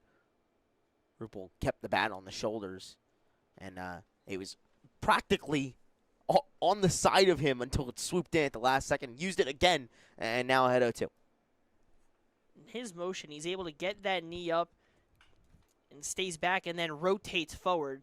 There's another one grounded in the infield, and another efficient inning of work gets the Generals down 1-2-3 on a trio of groundouts. We'll head to the bottom of the 5th. We'll roll you over for the Mammoths to head to the mound, or head to the plate rather. The Gens back on the mound, trying to limit this Mammoths offense that has scored in the last 3 half innings. Can they find that stop? We'll see when we return on Jersey Baseball Nation.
Jeff Blake back for another inning of relief work after a inning where he allows one. He goes back out there. The Gens held scoreless again. And you look across their last couple games, it's a lot of zeros in terms of scoring production. Go back to their time in the doubleheader against the Kings. They won that first game 1-0. And then in the second game, it was the Kings really controlling that matchup. And here, they've only produced one run off the Mammoths. Where these top teams are putting that little bit between them and the fourth place spot, and even of the Matrix, where we thought they were going to be contending for that top half. Since then, since they got themselves up within a couple of games, they've been on a little bit of a downswing. Yeah, I mean, even tonight, right, they take on the Bayshore Dirty Birds, a team that has been trending up, mind you, and they tie that one. First tie of the year in the Liberty Division. That one ends 10-10. Matrix still on the downswing. This is where the Gens have to come in, swoop in, and take these games like a vulture to shoot themselves up the standings, but unable to do so. Chase Bonner takes a walk from Jeff Blake, and it'll be Q Williams for his next appearance. He's 1 for 1 on the day with a single to right field and a walk. And once again, it's no outs, 1 out, and the Mammoths have someone on base.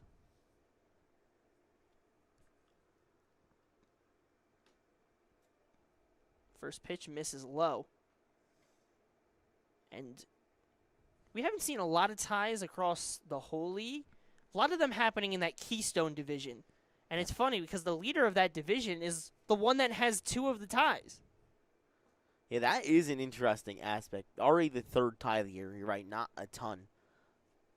And the first 2 coming from that first place team in the Keystone division is kind of interesting. A little bit of a quirky facet. I wonder how much that will affect the standings going forward towards the end of the year. You know, it would be interesting if MLB had ties, wouldn't it, Josh? That would be certainly one of the more interesting things. I mean, we see ties in the NFL, and it always makes the standings so weird to follow along. Because it'll usually be 2 teams that have that extra column, as that one skied into center. But Francis will get under it. A good shot, but as we talk about with this field here, it's 400 to that center field mark, 330 down the lines. As close to a major league park as you're going to get in dimensions for a summer league. Yeah, we've seen some smoked out there, but that is really far away for a lot of these guys. It's and interesting note, a lot of these guys have played in the Carpenter Cup where you play at Citizens Bank Park. Those are similar dimensions, about 408 to deep center field. So they're used to playing, if they have played in the Carpenter Cup, to playing in a major league park similar to this size. But it doesn't make it any easier. I mean, still 330 down the lines is pretty far poke for them. Chopped and ruled foul. Seemed to be going towards Blake or Hernandez for potentially a double play. But caught off of Hernandez for the foul ball. Yeah, that one fouled right off the foot of Applegate. You could see him flexing it as he was walking back into the box, gritting it out on his face. Not a fun one. Can't imagine that one. Feels great. Certainly does not. And it always stings because you just have to go back in the box again and plant on that foot that got hit. It's a whole lot of grit, a whole lot of motor. The 0-1 with Bonner on first. Delivery to Applegate. He catches the bottom of the zone. A good pitch from Jeff Blake. And quickly 2 strikes on the third baseman on the day. Has walked both times he stepped up to the plate. He's going to have to work another long at bat if he wants to find that again. The 0-2. Chop towards short. Hernandez fields it, flips it over to Crane. The throw over to first. Applegate with some good speed and keeps it a fielder's choice. And this inning will stay alive. It was a good shoot from Hernandez to Crane. Gave his best throw over to first, but sometimes it's just one of those situations, just unable to get it in time. If that ball was hit a little bit harder, you figure that one could have been out, but a little bit weaker than maybe they had hoped. A little bit harder, or took a different hop. As it took its second bounce, it rolled straight off of the infield grass and kind of slowed the movement down. Had to catch it a little bit lower rather than being higher on the release point and being able to fire it quicker. First pitch to Joel Bonner. Misses for a ball. So Applegate will replace Bonner at first after the fielder's choice, and it'll be 2 down for Jeff Blake. Trying to work the first scoreless frame for a Gens pitcher since the first inning. It's been 3 runs in the second, 3 runs in the third, and 1 run in the fourth that have put the Mammoths up 7-1. The righty reliever gets set. The 1-0. Fouled back. Just as you mentioned that last scoreless frame for the Gens came in that bottom of the first, that about an hour and a half ago. That's how much the Mammoths have been able to get base runners on and extend innings, both in the amount of hitters coming to the plate and in time. Yeah, you produce 6 hits, a flurry of walks, and you make the day as difficult as possible for the starter of Byrne and the reliever of Blake. So 1-2.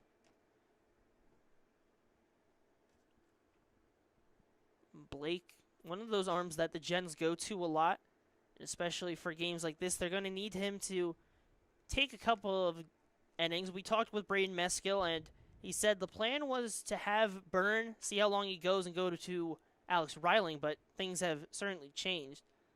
Bonner hits that one into center and caught, and that bat caromed, took a bounce, and if you're any of the Mammoths in the dugout, you were taking a little bit of cover. But that will end the frame. The first scoreless frame from a Generals pitcher, as we were talking about, since the first inning.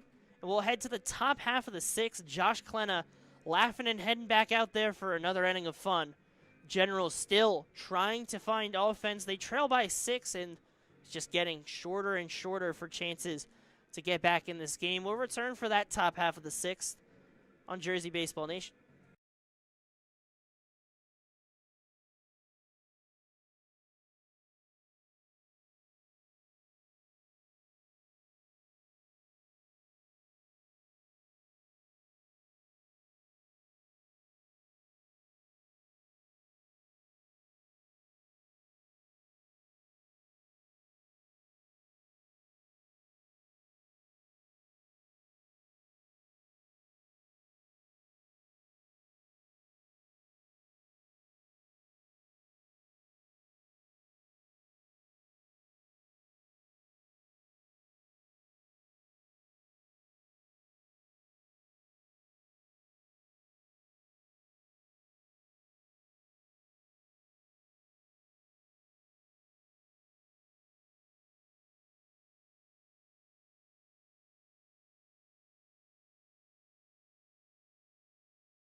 Top of the 6th, Josh Klena back out there on the mound. It'll be Lucas Melton at the plate. He'll take first pitch strike. Klena's been confident on the mound. 0-1 misses high. You know, fun fact with Josh Klena, one of the few guys in this league that have a LinkedIn connection with. You know, always trying to develop on the field and professionally. Making great contacts within the Rider University community and Josh Yuhas. I mean, you look at guys, professional athletes. You look at Fernando Mendoza. He won the Heisman, and he put it on his LinkedIn. That's a solid resume boost. Just a solid you know, just a little award. You know, Heisman Award winner, you know. Probably right up there with like an internship or something. Yeah, you know, first round pick. I think our internship here can match that. Yeah, all's the same. But Lucas Melton will take a walk, and Sergio Hernandez will step up. So the first kind of trouble for Josh Klena. Maybe he'll play the zip on LinkedIn. Never played that game, but I always get the notification that like someone in your connections has played the Zip or whatever. One of those little engagement games that you see. So if Josh Klena ends up winning the Golden Spikes at Rider University, that's probably going to end up being a pretty solid LinkedIn connection for you.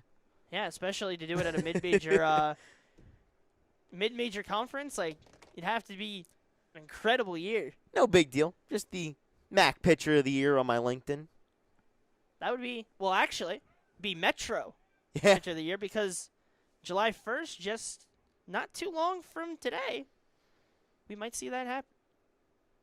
But in the Metro Conference, because they decided to change the name. So, change the name, have Fairfield only for one more year because they're going to the CAA. So, a lot of changes in mid-majors all around and those conferences across the board.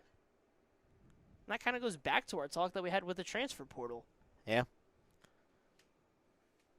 And hopefully some of the guys here are able to find their homes. But 2-1 from Klena. Skied to the right side. Hughes trying to get a read on it, but it goes out of play. Imagine if they had transfer portal for other things. I would like to announce that I'm transferring from my job as a cashier at Target. I am now open to all NIL packages and offers. Walmart, hit my line. We'll see. We'll see how that transfer portal goes. I wonder if it would be as active. But 3-1 now. And Carabelli's going out to talk with Josh Klena. So the first trouble we've seen from the reliever, and his day is actually done. So he's done mid at bat. Yeah, it looks like it. Similar situation to what we saw with Slade Harrell, where he came out pretty abruptly. Another time where Josh Klena, the second man into the game for the Mammoths, coming out on very short notice. And a new arm out there for him again. So you hope he's okay. We'll figure out when we talk after the game, but we will have a new pitcher on the mound. We'll see if that was intentional or not, because you can still bring in relievers mid at bat. It'll be a new arm though of AJ Madalena, the lefty on the mound, the second lefty. Slade Harrell started it, then they went to the righty of Josh Klena, and now they will make the swap to Madalena here. You go from one all-CVC first-teamer to another. Klena, CVC first team in 2026. And AJ Madalena, all-CVC first team in 2025.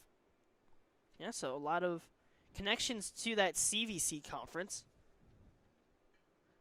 Josh, I can't get this corny joke out of my head. I might have to put it out there. You got to do it. I might have You got to to. do what you got to do. Our discussion about the new Metro Conference has got me thinking. You know what a sheep's favorite football conference is in Ohio? What is that? The MAC. Ah, I see what That's you why did they had there. to change it so then I couldn't make a terrible joke on air on an ECCBL broadcast Yeah, and 'cause then you got get the fired off Maction, my internship. You got That the is Maction and the exactly it. MAC, and then I guess they don't like sheep. No, I guess They not. don't want the MAC. I'm a sucker for Maction, whether it be double A or single A. I'm good for all crazy action that there is, and I mean any conference produces it, but nothing better than a premium mid-major conference to produce chaos. I mean, Oh yeah, baby. You look give me at the give me football Bowling world. Green, Kent State on a Tuesday night. I don't want anything else. Tuesday night games starting at like 11 p.m. Oh yeah, baby. staying up the whole time. Or Boise, when Ashton Genty had his run, Boise State always had those late slate games Yes. But Boise State boy, would versus it be UNLV at 12:30 on a Eastern blue time. field. But you Maybe- can really seat me for any of those. Maybe that'll have to be pitched to Mike Olsha in the ECCBL. Maybe get a Making this a blue really, field here? really, really late night game on a blue turf field.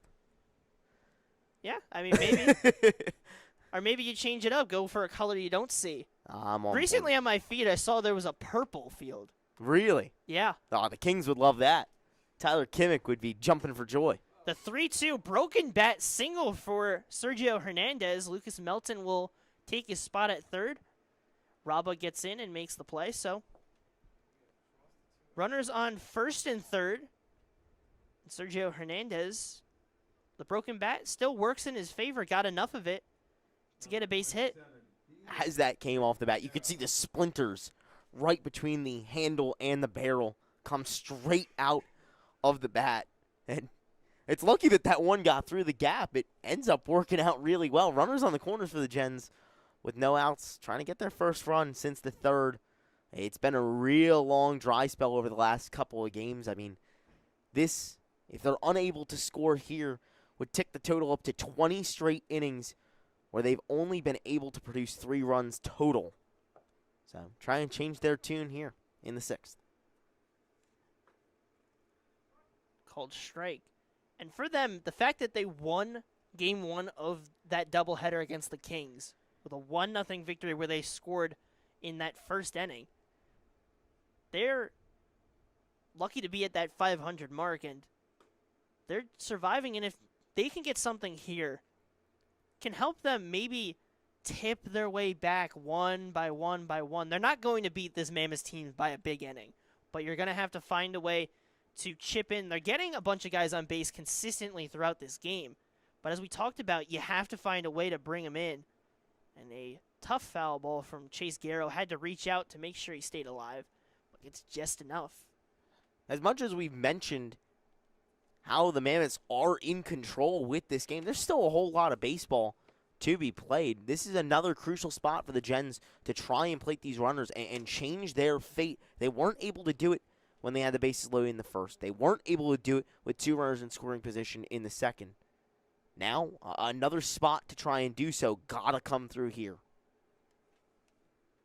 2-2, count 2. The 6th hitter of Chase Garrow in the extra hitter role, and he spoils another one. Yeah, protecting that plate really well. We talked with Garrow when doing the Inside the Dugout social media post, and he's a nice guy to get to know and talk to. And if you want to check out some fun things about some of the players in this league, just follow along on Jersey Baseball Nation, and throughout this season we're going to share a little bit of insights on all these guys. There's a chop grounder towards short, and a great job from Chase Garrow. An RBI infield single beats the throw from Chase Bonner. Bonner did everything he could, but Garrow, with his big frame and good speed for that frame that we talk about, is able to get himself on base. And you have runners on first and second, and you've added another run. You trail 7-2 now. Look, I gotta tell you, the Generals have some really tall guys, and both of them that are coming to mind at the moment, a couple other really tall guys, but especially in Rupel and Garrow, they can really move well. He was busting it down the first base line to get in there safely and did an incredible job to drive that run home. Moving really, really well. So the foul ball caroms around. They give a little bit of a break. Might have caught a piece of Jay Slater as well. He kind of was walking around catching his breath. And Coach Rich Carabelli went out there to check on him as well. But looks like he's good to continue and hop back in there in the crouch. So after fouling the first one off, Kurt Koprovka, with runners on first and second, fouls off another one. 2 strikes now on the 7-hitter in the lineup. You have Hernandez on second and Garrow on first. It's Kropivka, Laquara, Magliozzo with nobody down against the reliever of A.J. Madalena, who took over mid at bat against Hernandez when Josh Klena was taken out of the game. Swing and a miss, strike 3. That's the first out of the frame. A.J. Madalena strikes out Kropivka. Number 7, the DH. Brings up the designated hitter of J.C. Laquara. Singled to right and had a pop out to the third baseman. Tried to get a good look against the lefty of Madalena in a lefty-lefty matchup. You have lefty and then righty, righty, righty, due behind. 1-0 just misses.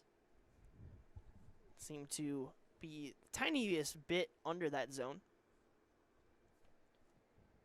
One thing with catchers, they have a very solid understanding, considering their point of view is often behind that plate, and a lot of interactions with the umpire.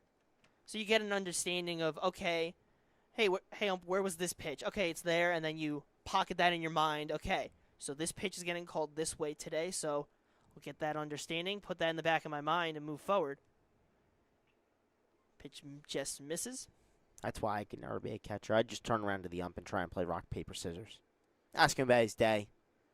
What's his favorite candy? You know, that's always something. I wonder when you talk to any umpire what their feeling is on, like, conversations that they end up having. Like, what are some of the more interesting conversations they've had with a catcher? That would be a fun one. Maybe we'll have to do it inside the dugout with one of our home plate umpires one day. Hey, you never know. A 3-2 count. Both runners on the move, but ball 4.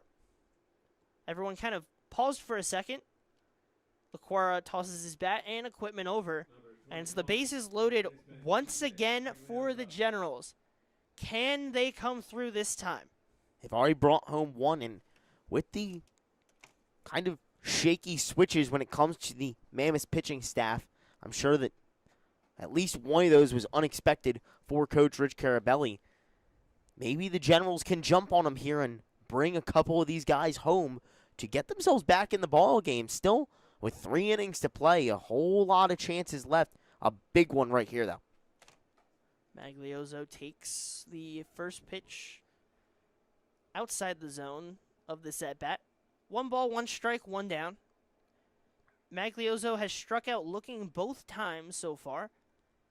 And I feel like every time that bases get loaded, sometimes it just falls to the guys that are struggling. And then it forces them to try and come through. And here it's Magliozzo, who's 0 for 2 with 2 strikeouts looking, and Audebray still looking for his first base hit of the season. Sometimes it does fall to the stars, but I don't know. I feel like a lot of times it falls to that bottom half of the lineup, and it forces them to come through. And it's one of those unseen kind of parts of the narratives that the game naturally weaves. So bases are loaded with Hernandez on third after his single. Chase Garrow, an infield single, puts him at second. And Laquara on a walk puts him at first. As Magliozzo fouled the last one off. And the count moves from 3-1 to full. Nowhere for him to go. A ball puts him on first with a run coming around. A strike could close this at-bat and leave that chance for Madalena to get out. The 3-2. Called strike 3. Magliozzo, for the 3rd time of the day, goes down looking. And now 2 down. And it'll be Ryan Audebray.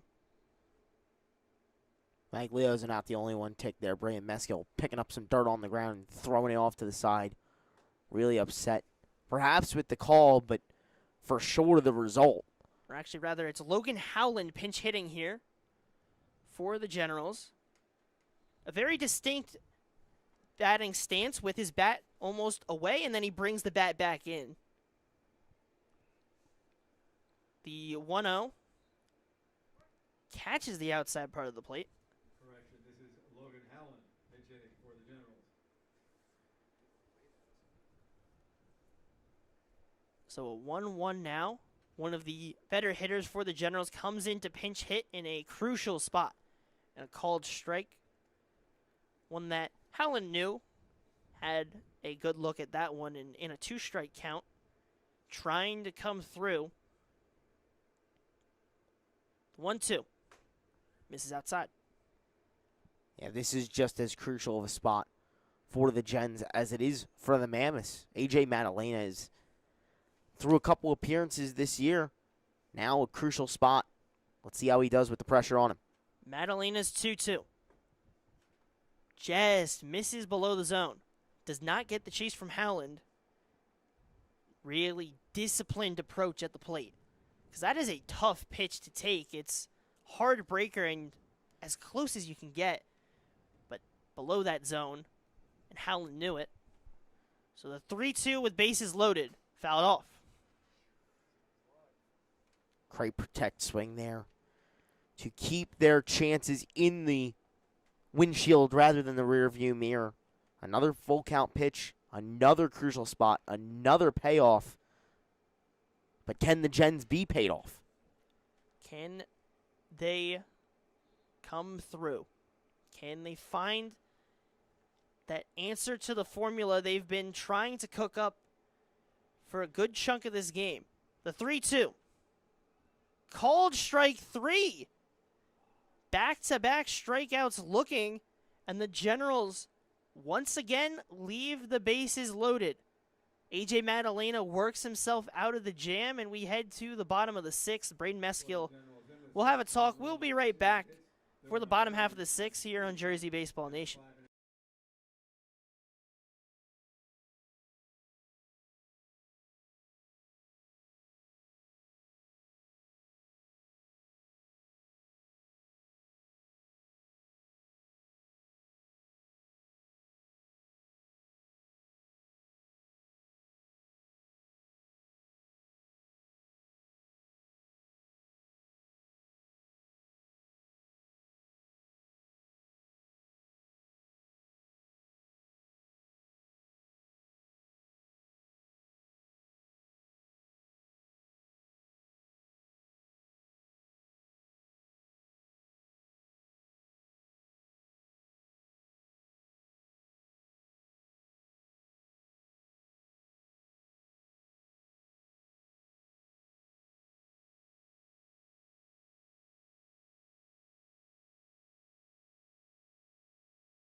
Welcome back to the bottom of the 6th.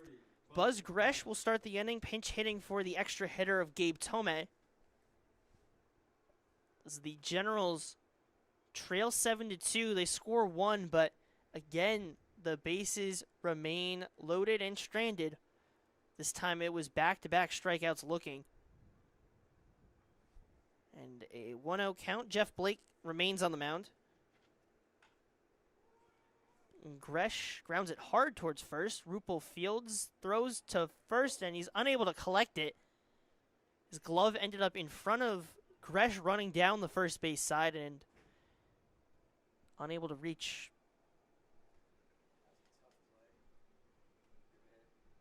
So it will be a single for Buzz Gresh. One of those plays it's hit hard.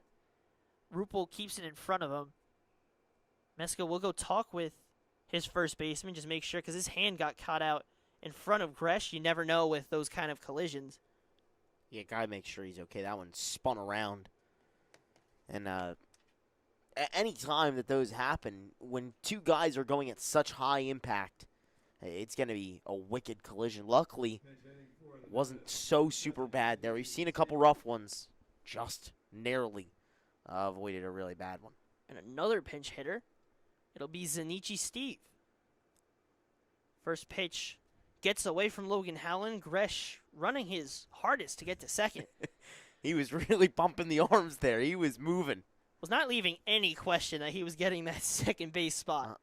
That's one of the times where you're moving your way through the nine and you're going, and he it pays off. He's already in the scoring position. There. Not a chance. 1-0 from Blake. In for a called strike. He's just lucky that we didn't have Chariots of Fire queued up here in the booth. Yeah. You know, get some battle cry up, and you just see Buzz Gresh running on the front lines. The 1-1 misses low.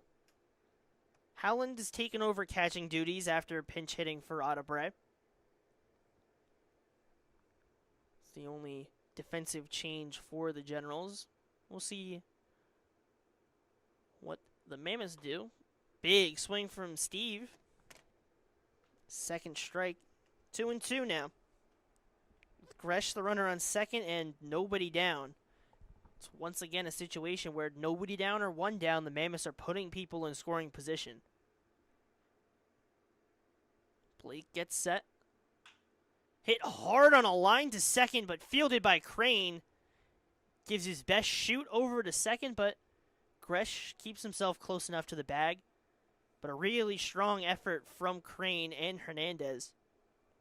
Made that one close, but they will get the first out of the inning. Yeah, that's real good vigilance there, too. You know, look alive and be ready for any ball that comes your way. These guys are obviously ready for the situation. You're getting some of the top players in the tri-state area coming to play in the ECCBL, but still, that one is hot off the bat, and it's a nice snag. And that's what you want to see from Crane, to feel comfortable out there. And now Number 1, center fielder, it'll be Mulhern. Ray Mulhern finally coming out for his next at-bat. With a couple of pinch hitters, you know, a little bit of confusion. Got everyone on high alert, out in the infield and up here in the booth. So Gresh, the runner on second, takes his lead.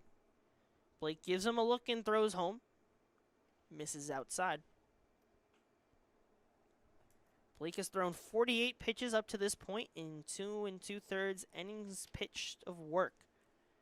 Trying to make that 3.1. Mulhern awaits.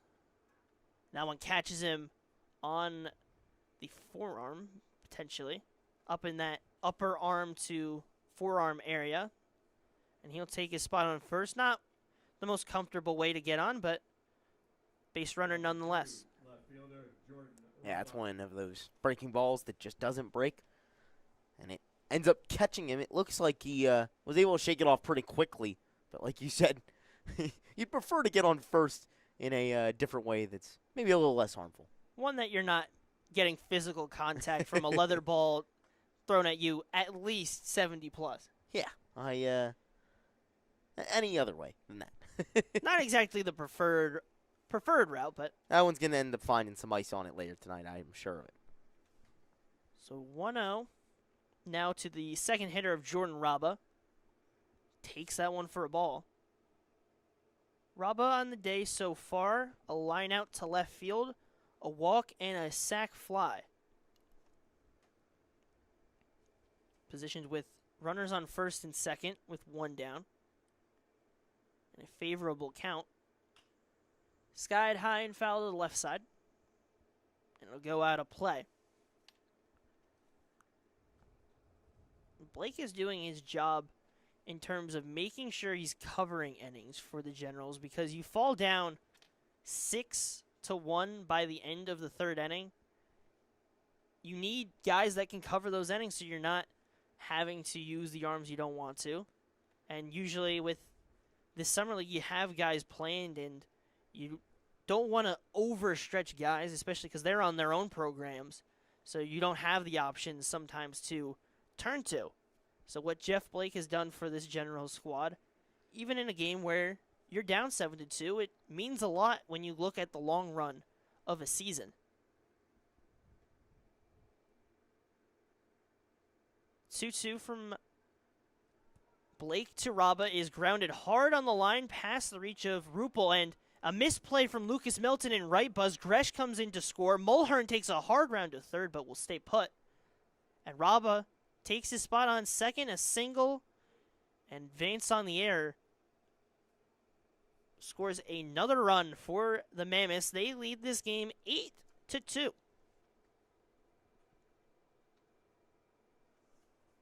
A rare defensive miscue out there in the field from Lucas Melton.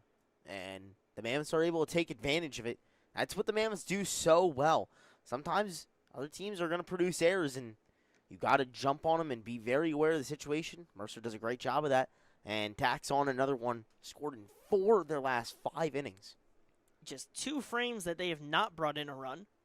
Those being the first and the 5th. The ball to Jay Slater. Runners on second and third. The Mammoths continue to put an offensive onslaught as a called strike. Slater has struggled on the day, struck out swinging in each of his appearances. Just trying to get into the swing of things. No pun intended. And he's hoping that he can find a positive swing, especially with runners on second and third. Chance to get his first ECCBL RBIs of the season. Takes pitch outside.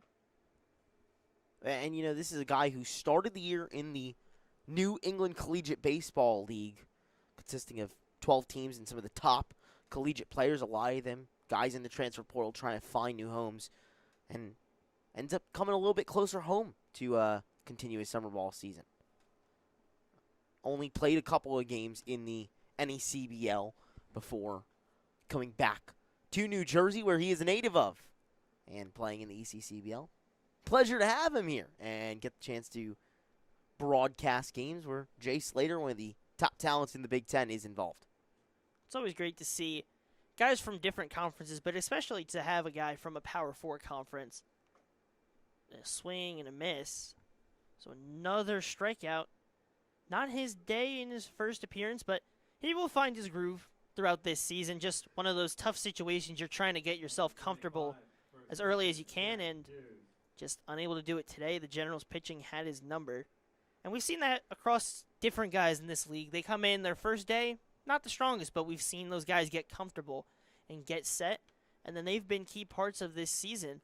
So really just one of those days you'll kind of have that short memory and put behind you and move forward. And especially for a guy that's played in the Big Ten, you know those coaches will tell you that, and that's ingrained in his mind. So just sometimes not your day, and it'll be Jack Hughes to step up. Still second and third for Jeff Blake to deal with.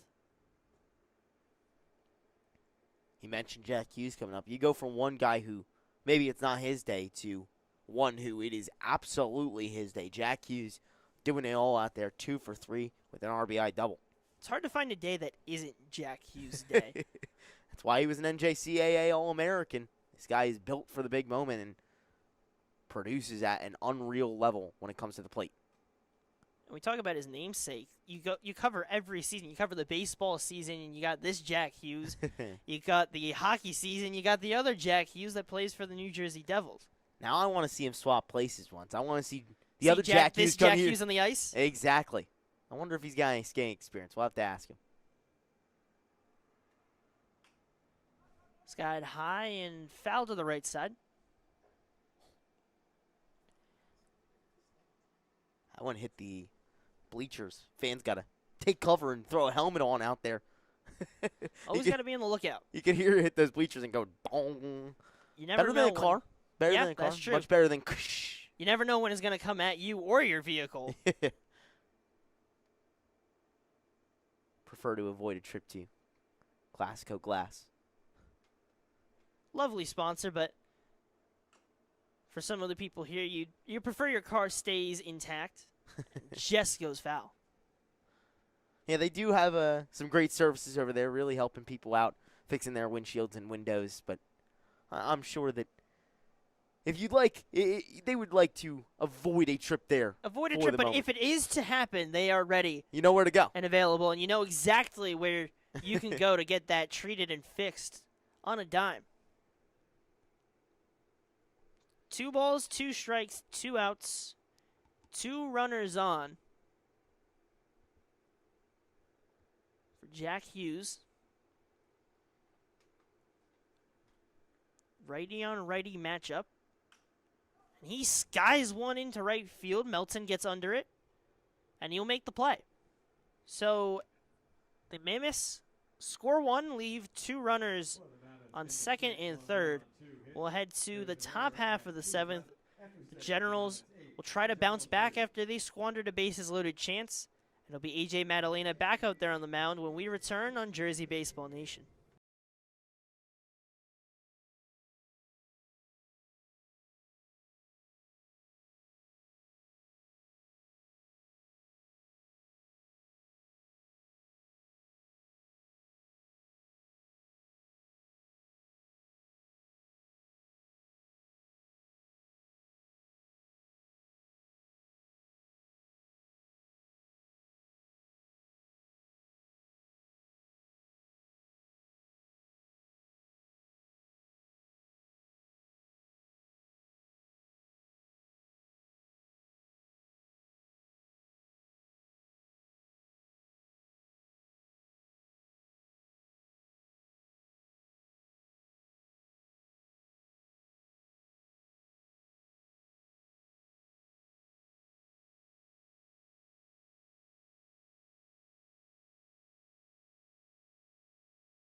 Top of the 7th, Joshua Yuhas alongside Charlie Jones for an 8-2 game between the Mammoths and Generals.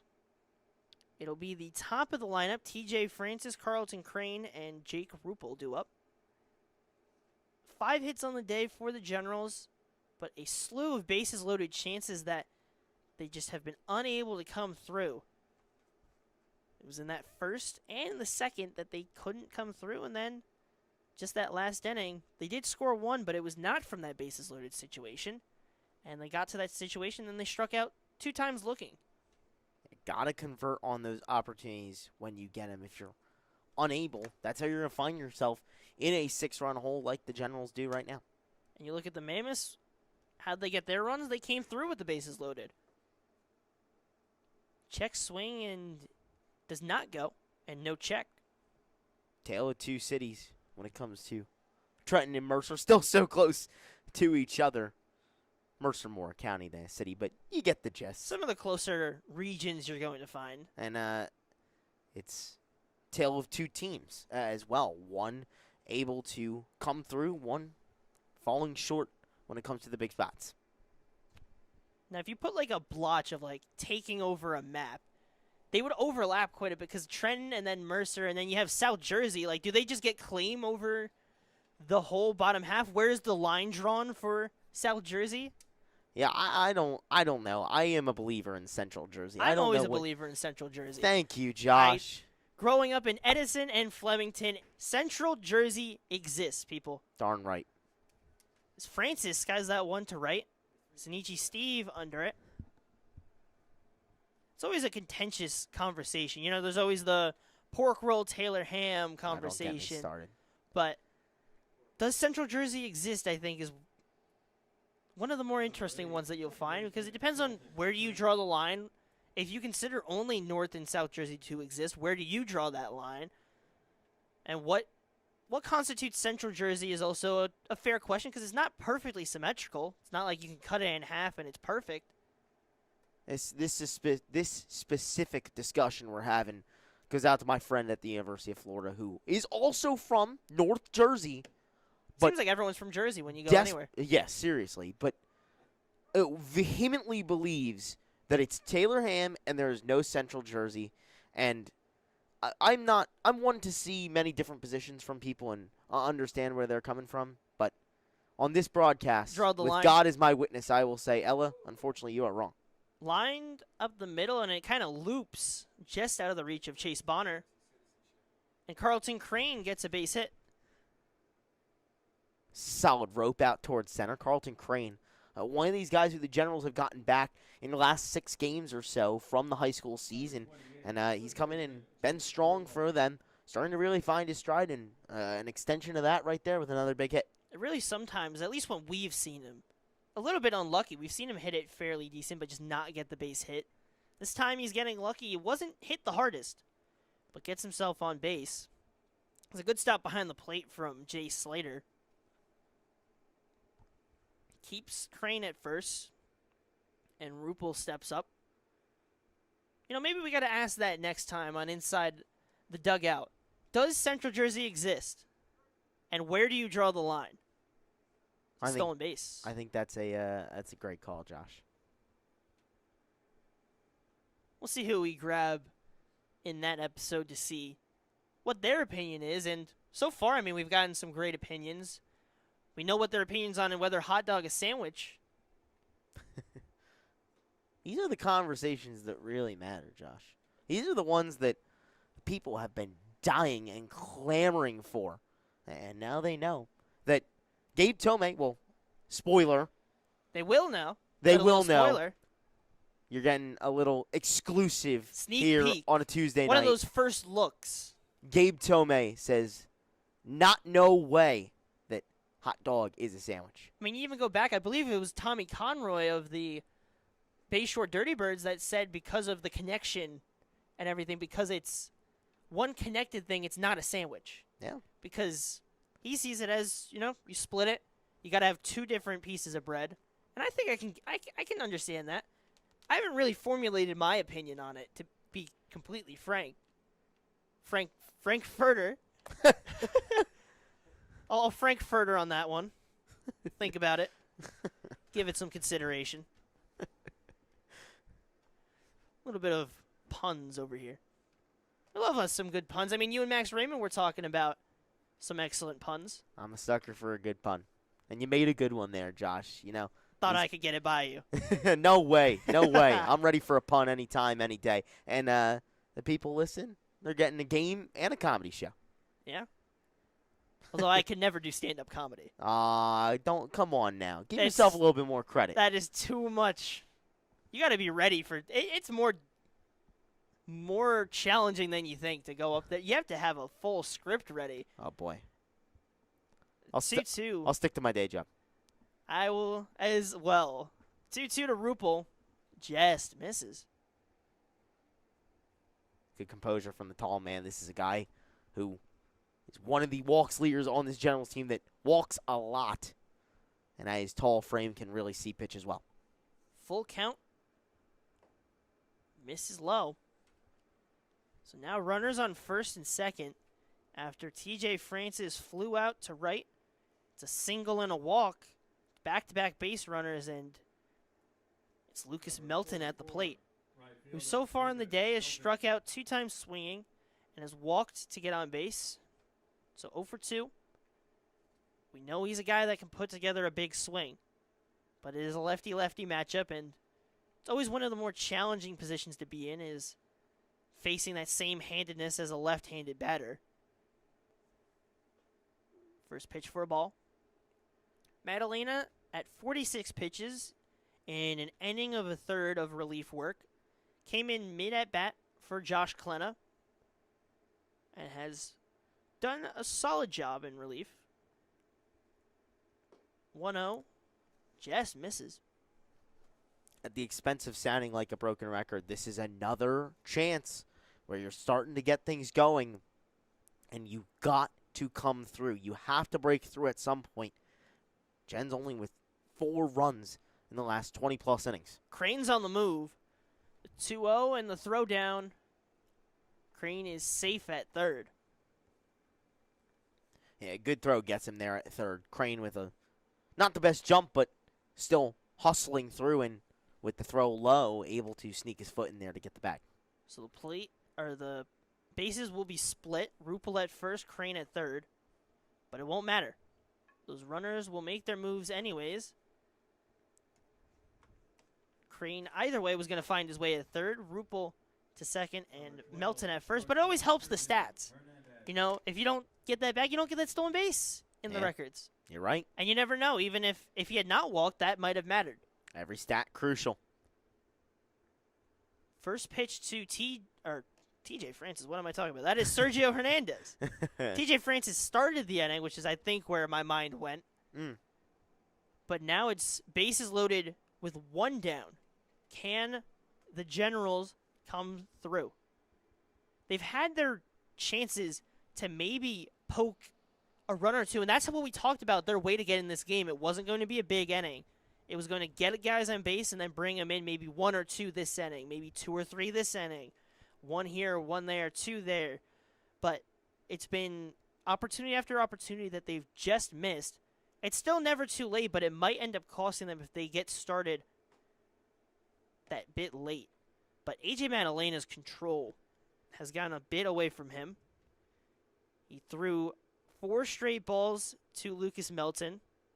He threw 3 to Hernandez to start, and you go back to Rupel's walk. He threw 2 balls at the end of that at-bat. And it's another ball. So he walks in a run. It's an 8-3 game with the bases loaded. Back-to-back innings where the Gens have walked in a run. Last time weren't able to do much more with it. Now, with 1 out, bases loaded, similar to position to last time. Once again, another bases loaded spot. What can they do? It will be a new arm when we come back. Graham Ross will make his way out to the mound to relieve the lefty, the third lefty pitcher we will see for the Mammoths. We will return. The Generals have the bases loaded with 1 down, and it'll be a new pitcher. We'll be right back on Jersey Baseball Nation.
For the Mammoths, number 66. The new pitcher Ross.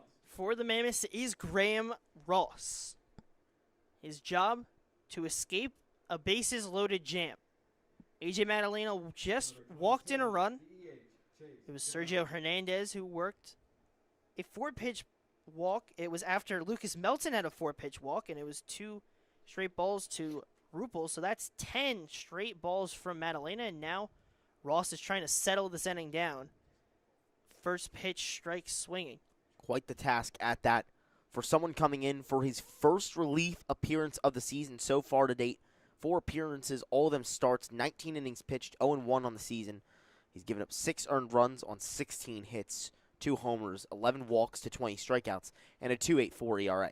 He's one of those guys we rattle off about being a extremely reliable arm for this Mammoths team, that they have a slew of whether starters or relievers or guys they put into relief roles. But he already has an 0-2 count. He's gotten Chase Garrow swinging hard to start the at-bat. The 0-2, skied high, staying in the infield, and Chase Bonner gets under it. And that's the exact play you do not want to see if you're the Generals. And now the Mammoths are just 1 out away, and you didn't get anyone there. Just that tiny bit under it. He's a little bit more in line with it. That's a sac fly or a base hit. But instead, it's a pop fly to the shortstop. Can't advance a runner. Can't keep things at 1 out. Really ineffective out. And for the Mammoths, a massive, massive gift. Krapovka lines that one up the middle. It'll drop in front of Mulhern. Rupel will score. And Melton with a hard run to the plate, and he's able to get his foot in before the tag is ruled by the home plate ump. And Jay Slater thought he had the tag, but instead that's 2 runs coming in. 2 RBI single for Kurt Krapovka, and we have a very different ball game here. Yeah, very different indeed. This is now a 3-run ball game, and we were wondering, when will the Gens finally break through and get that big hit? Well, there it comes off the bat of Kurt Krapovka. Massive hit there, and to bring home 2 is just as important. A 3 spot here in the 7th has given the Gens new life. That effort from Lucas Melton rounding third and going home, and his height as well. He gets that leg just in there in time. Yeah, I mean, the throw was on the money to Slater at home. The ball popped out, but it looked like it was after Melton got his foot in there, and just after the tag was applied as well, Melton beating the tag to get that second round cross. Quaro with a big swing on the 1-0. Trying to keep this rally going. They're trying to, instead of chip away, they want that big inning to get back in this game. They've produced 3 so far, and if they can get any more, it would help. But this has been a productive inning for the Generals. We talk about countless times, oh, they didn't come through here, they didn't come through there, but they come through in this inning, and you have to give them credit. For as much as we harp on them for not coming through on the other times, you have to give credit for the fact that Krapovka was able to come through, a guy who has not had as many games played as he may have hoped for across this season so far. And he comes through big, gets 2 guys in, and moves it forward to LaQuara. They've learned their lesson from the missed chances and finally get this 3-run inning here with the tying run now at the plate. A chance to keep on extending things.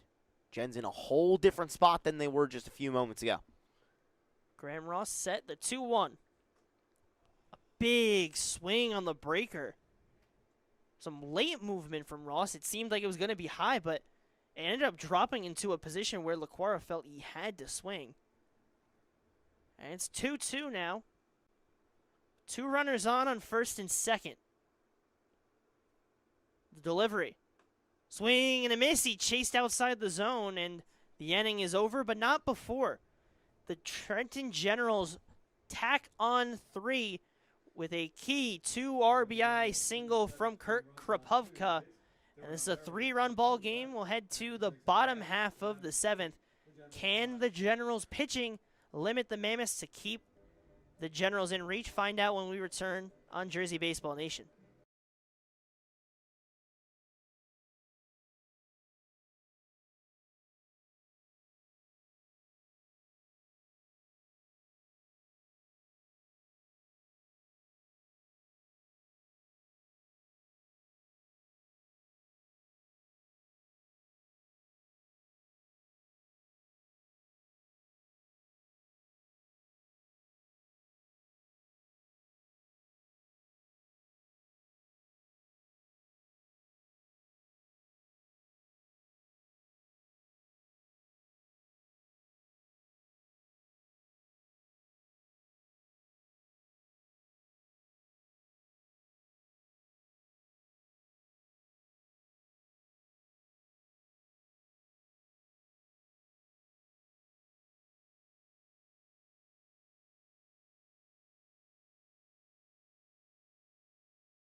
Shortstop, number 8. Welcome back to Moody Park. Joshua Yuhas alongside Charlie Jones.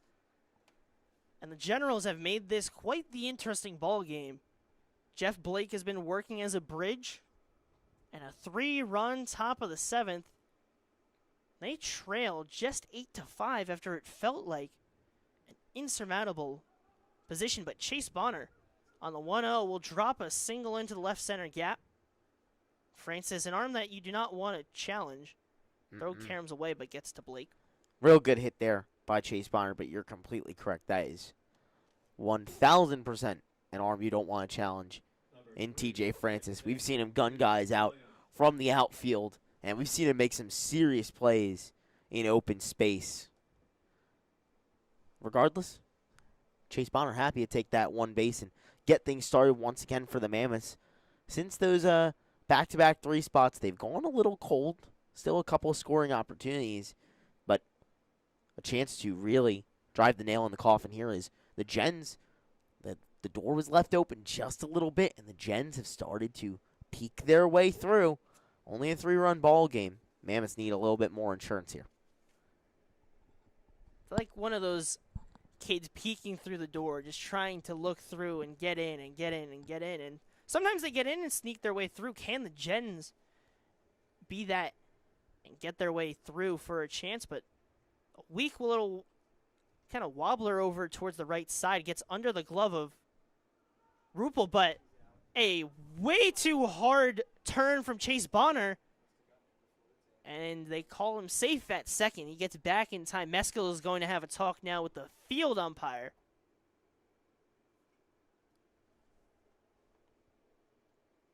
So a single as Rupel never was able to get contact to it.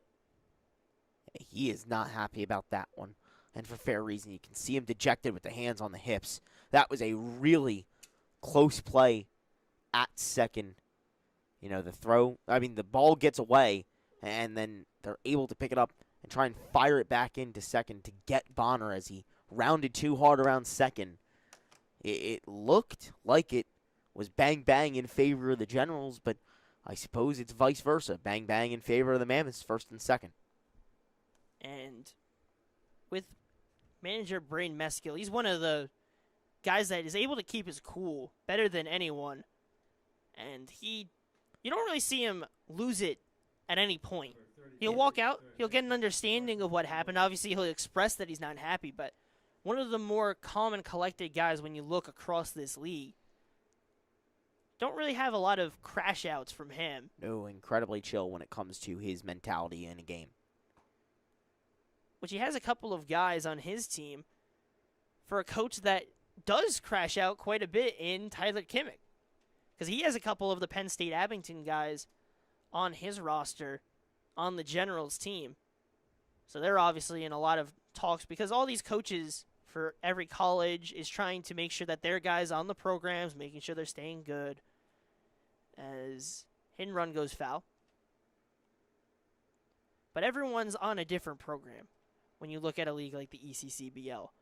Whether it's a starter or a reliever, some guys may be more free to go more. We see Jeff Blake a lot of times able to go longer than some other guys who may be on pitch limits. You look at a team like the Kings. Gabe McCracken usually has a fair reach on any game that he's pitching versus some guys where they are on a little bit of a limit. Sometimes you see them limited to 3, and we mention them on the broadcast when we talk to the coaches. So everyone on their different positions. Just missing fastball. 2-2. The zone has tightened up a bit. And it'll be 2-2. So far, it's not exactly the ideal luck for the Generals so far. With nobody down and 2 runners on, Breaker just misses Applegate and just misses the zone. So the count moves to full. That breaker doesn't break. You can see the command starting to slip for Jeff Blake. Despite the 8 runs given up and how deep we are into this ball game, the Gens have still only thrown 2 pitchers, both of them for 75-plus pitches, as Alex Reiling warms up in the bullpen. Blake's 3-2 misses low, and the bases are juiced once again. It feels like We've been saying this time after time. Bases are loaded for them. Bases loaded for this team. Bases are loaded. Bases are getting covered all day today. Yeah, they are. You know, if this is Splatoon, it's covered everywhere. There's not a single splotch that does not have paint on it. Whole lot of bases loaded opportunities for both sides. This one, the 7th of the game. Called strike on the outside half to the lefty of Nick Garbusian, who is pinch hitting for the DH of Joel Bonner.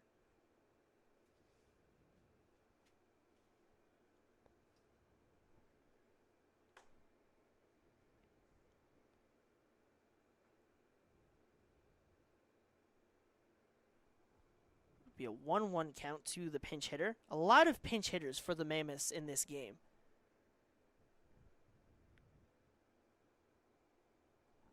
Be Garbusian with a 1-1, and he fouls that one off. And behind him, it was Buzz Gresh who pinch hit for the extra hitter, and it was Zanichi Steve that pinch hit for the right fielder. Yeah, I mean, they have a lot of guys in the dugout today, and we've seen availability issues for teams at times. Kings only being able to bring 11 or 12 guys today. Mammoths, one of the teams at points, only being able to bring 13. When you have all your guys here, give each of them a chance to get out there and get some swings. Swing and a miss from Garbusian for the first out of the inning. Swings and misses. It'll bring up Buzz Gresh. His first time up, he hit a single to the right side. It was one where Jake Ruppel was unable to get it cleanly, and then the throw down got a little bit close when Gresh was running down the first base side, but he was okay. His first pitch misses for a ball. Still Jeff Blake out there. You wonder if the fact that it's bases loaded plays a part, because Alex Reiling, one of the guys that has hit the most batters of pitchers in the ECCBL. Yeah, up to 8 on the air. 1-0 misses outside. Mescali needs Blake to find his way back into the zone. And ideally for the Generals, if you can get him to get on top of it, gives you some options to play with, depending on how hard it is hit. The 2-0. Called on the outside half. Strike that he very much needed. Blake up to 82 pitches in his relief appearance. 17 in this inning so far.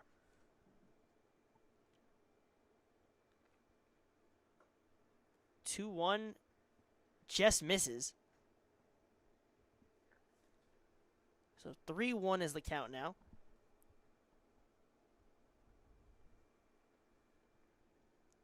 For Blake, this inning just feels like nothing can go your way.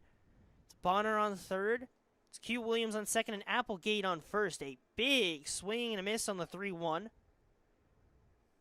It'll fall to full. One of those situations, hitters count 3-1. Take as big of a hack as you want because you get to that full count. Yeah, I'm sure Rich Carabelli was fine to let him loose there. 3-2. Nowhere for Gresh to go. The delivery, and it's in the dirt. And where the Mammoths walked in a run, the Generals do the same. Gresh will take an RBI walk. It'll be 9-5 that the Mammoths lead now. And remains the fact that there's only been 2 innings for the Mammoths that they have not scored. 9 runs on 10 hits versus 5 runs on 7 hits. But you tag 2 errors for the Gen. Called strike to start the at-bat to Zanichi Steve.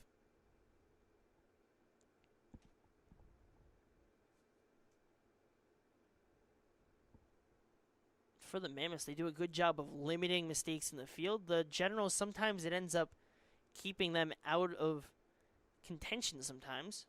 Ball misses in the dirt, but kept right in front of Howland. And it felt like not that long ago we were talking about how strong Josh Klena was. And now here we are. Madalena did not have the strongest close to his frame. Ross gets out of a jam. And then now we're put in a position the Gens get 3, and then in the bottom half, the Mammoths have bases loaded and continue to threaten. Chopped fair down the first base side, and it will be ruled in play. Rupel grabbed it on the line and ruled it stayed in.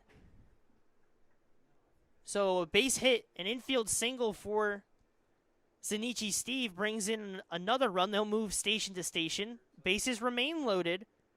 It'll be Applegate at third, Gresh at second, and Steve on first. Just barely got a piece on it. Chopped weakly in the infield. Or chopped down the line, and it just rolls and rolls and rolls. And Rupel kind of had a feeling that it was not going to tail away. He tried his best to grab it in time and maybe make a play, but sometimes that is all it takes. Lucky break there for the Mammoths as they reach double digits. and the Gens trying their best to get Ryling's attention. They eventually do. Hey, waving their hands up. Alex, come on. So Blake's day will end. He had 23 pitches this frame, 88 on the total relief outing of 3 2/3 innings worked. But the bases remain loaded with one down. It'll be Alex Ryling taking over on the mound when we return. We'll take a quick break. We'll be right back with you when we return for the bottom of the 7th on Jersey Baseball Nation.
Be Alex Ryling taking over on the mound for the Trenton Generals, still stuck in a bases loaded jam. It's the top of the lineup. Mulhern, Rabba, Slater with one down. First pitch misses low. A long day of work for Jeff Blake. Connor Byrne goes 2 2/3 on 85 pitches. Jeff Blake, 3 2/3, 88 pitches. I wouldn't suspect that Ryling will get up to that 80 pitch point. At least we hope so. We hope he does not get to that point. 1-0. Gets the call on the outside half. Riling making his 4th appearance of the year, already with 1 start, 4 1/3 innings pitched. No marks on the record in either way. 1 save, 4 hits, 6 earned runs, 3 walks, 9 hit by pitches. The glaring stat on the line for him: 4 strikeouts and a 12.46 ERA. He's got strong stuff from what we've seen.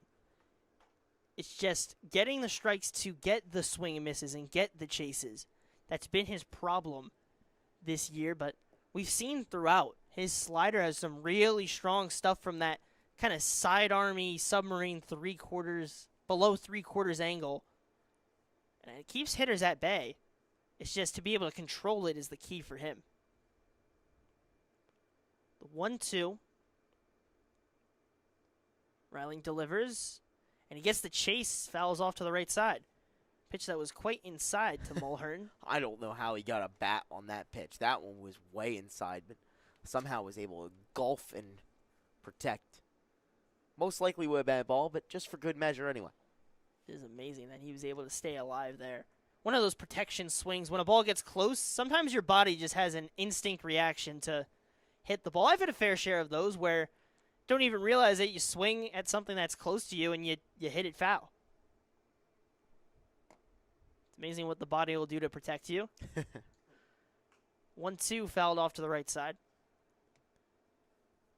Make you swing a bat.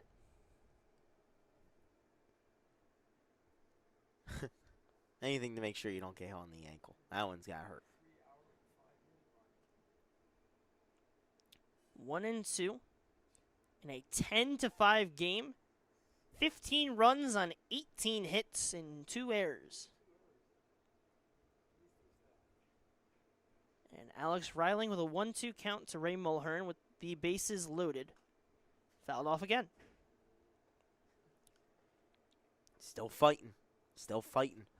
And despite that 10-5 lead and the lead that the Mammoths have held on to since that 2nd inning, they're not getting complacent at all. You're still seeing the same composure, the same approach from these guys. And it's a great sight if you're the manager, Rich Carabelli, over in the home dugout. And that's how you keep a team out from rallying back, is where the Generals got 3. They got it within a 3-run deficit. And what do you do in response? You put up 2 and you have the bases loaded with 1 out.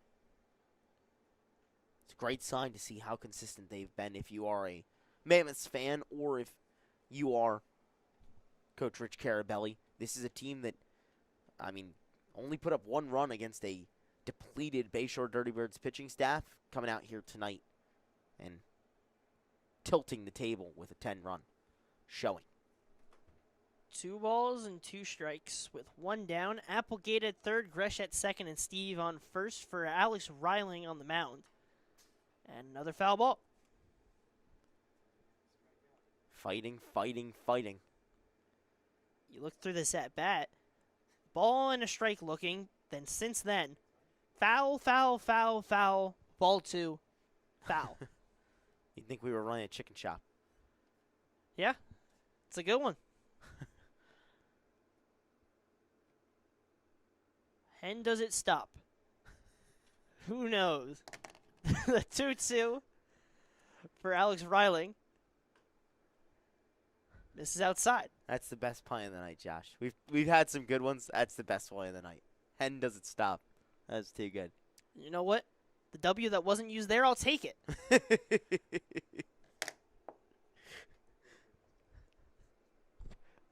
So 3-2 with the bases loaded and Ray Mulhern continuing to fight. Just will not go away. The 3-2. Chopped in play to the left side. Magliozzo fields it, throws it, and it gets away. Gresh will come in to score. Steve will make his way to third. And so a grounder that ends up with an error on TJ Magliozzo. Throw got away, and it's another pair of runs that come in to score. It's a real tough play to scoop out and then trying to be the hero and save those runs from coming home, and the throw just goes errant. Brings home 2 more. Mammoths firmly in control with another big spot inning. They've had 3 innings tonight where they've had 3+ runs. Chop to the right side. Rupel gets it on the bottom half, but there's nowhere for him to go. Just had no chance. That is an infield single for Jordan Raba. Rupel looked over and had nobody to turn to, and it was a race he was never going to win against Jordan Raba. And that produces another run. Number 32, catcher. Speed kills, Josh. Speed kills, and it shows it right there. Jordan Raba is one of the fastest players in the ECCBL, and he's showing why right there. He was hustling down the first base bag, and by the time the Jake Rupel turned around, Raba's practically standing on first. Another RBI single. Things keep on rolling. It's a runaway train for the Mammoths right now. Train that just will not stop. And if anyone would love to benefit from this train moving on, it is the guy at the plate of Jay Slater. So far in the day, he's struck out swinging 4 times. Looking for his first ECCBL hit. This is as good of momentum as you are going to find. And in a 1-0 count, he's trying to find his way on against the submariner of Alex Reiling.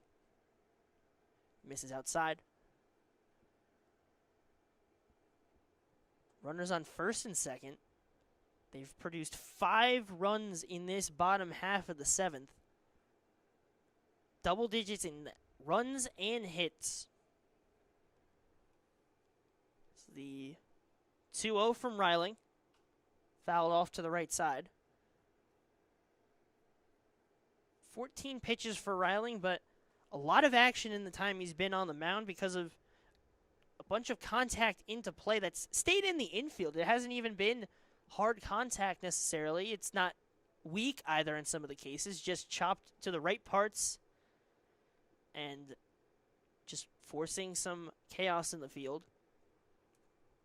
Sometimes all you have to do is just put it in play and you let it play out. That's what the Mammoths are doing. 2-1 and misses behind Slater. Mulhern took a hard round of third, and he'll go back. He was really moving on that one. Both runners will advance on the wild pitch. Yeah, I think he was thinking about trying to go home there as it skipped all the way over towards the Generals' dugout. It would have been a foot race, though Alex Reiling was covering home. I'm pretty sure that Mulhern would have been gunned down. I mean, Fine. unless he pulls out one of his tumbling bits from earlier. Yeah, tumbled across home last time. Maybe would have done it again. Who knows? Never know. 3-1. Faces Jay Slater. It's 1 down, runners on second and third. Skies it to the right center gap. Francis moving over, and Melton. Melton gets under it and will catch it. Mulhern runs home. The throw from Melton. Strong throw, but once again, the bounce is not working in his favor. Second time we've seen a throw come in from Lucas Melton, and it takes a sharp high bounce in front of Lucas Howland. Yeah, it was another really good throw from Melton that just dove at the last second to bounce and then pop up real high. Brings home another run. Mammoths 1 away from the Mercy. So now Jordan Raba on third. The Mercy rule run. 1 more run makes it 15-5. And it's Jack Hughes at the plate against Alex Reiling with 2 down after the sac fly from Jay Slater. Swing and a miss. A big swing from Jack Hughes, who started off his day extremely strong with a single and a double, but since then, a strikeout and a flyout.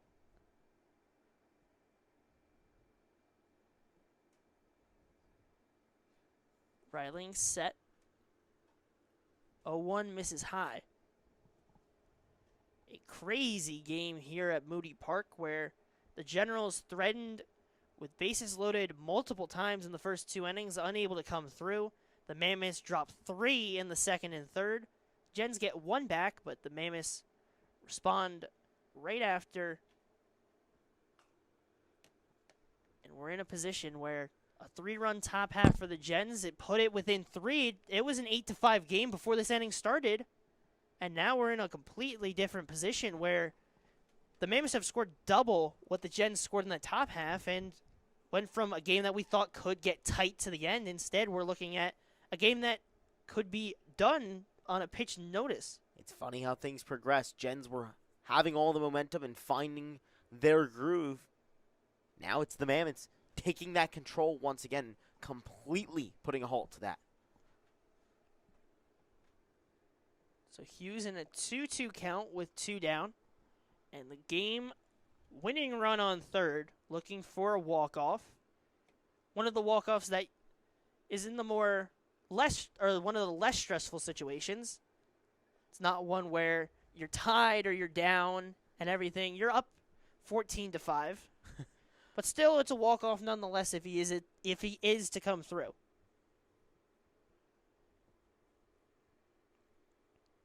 A 3-2 count.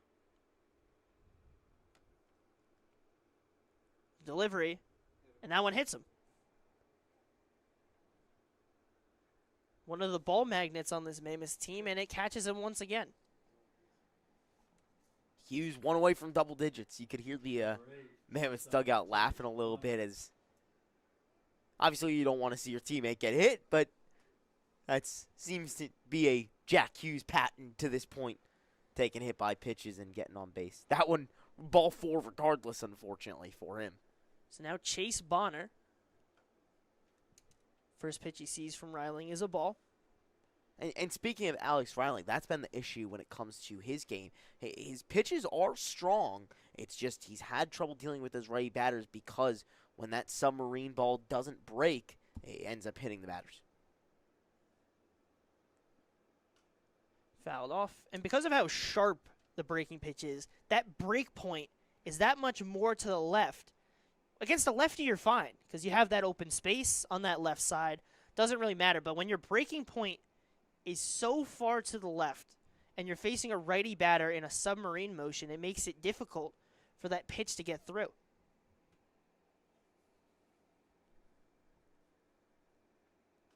One, a slider gets in on the hands of Bonner, who fouls it off.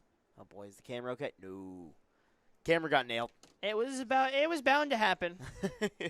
This felt like one night that It's one of those, could happen. as I say, you tempt fate, eventually it comes back to get you. All right, let's see what I can do here. Get that window nice and open. A lot cooler than it was earlier in the day. And a big swing and a miss from Chase Bonner. The Mammoths will not walk it off in the bottom of the 7th. We will play another frame. So, the strikeout, swing, and a miss 6 runs on 4 hits. will bring back out Graham Ross, where it was a tight game the last time he stepped in. Now, in a situation where his team is up big and just trying to keep it there. We'll be back. Can the Generals make a big ending happen in the 8th and make this a game again? Who knows? We'll see when we come back on Jersey Baseball Nation.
We will play another game. We have another game going. Okay, I guess we're going again.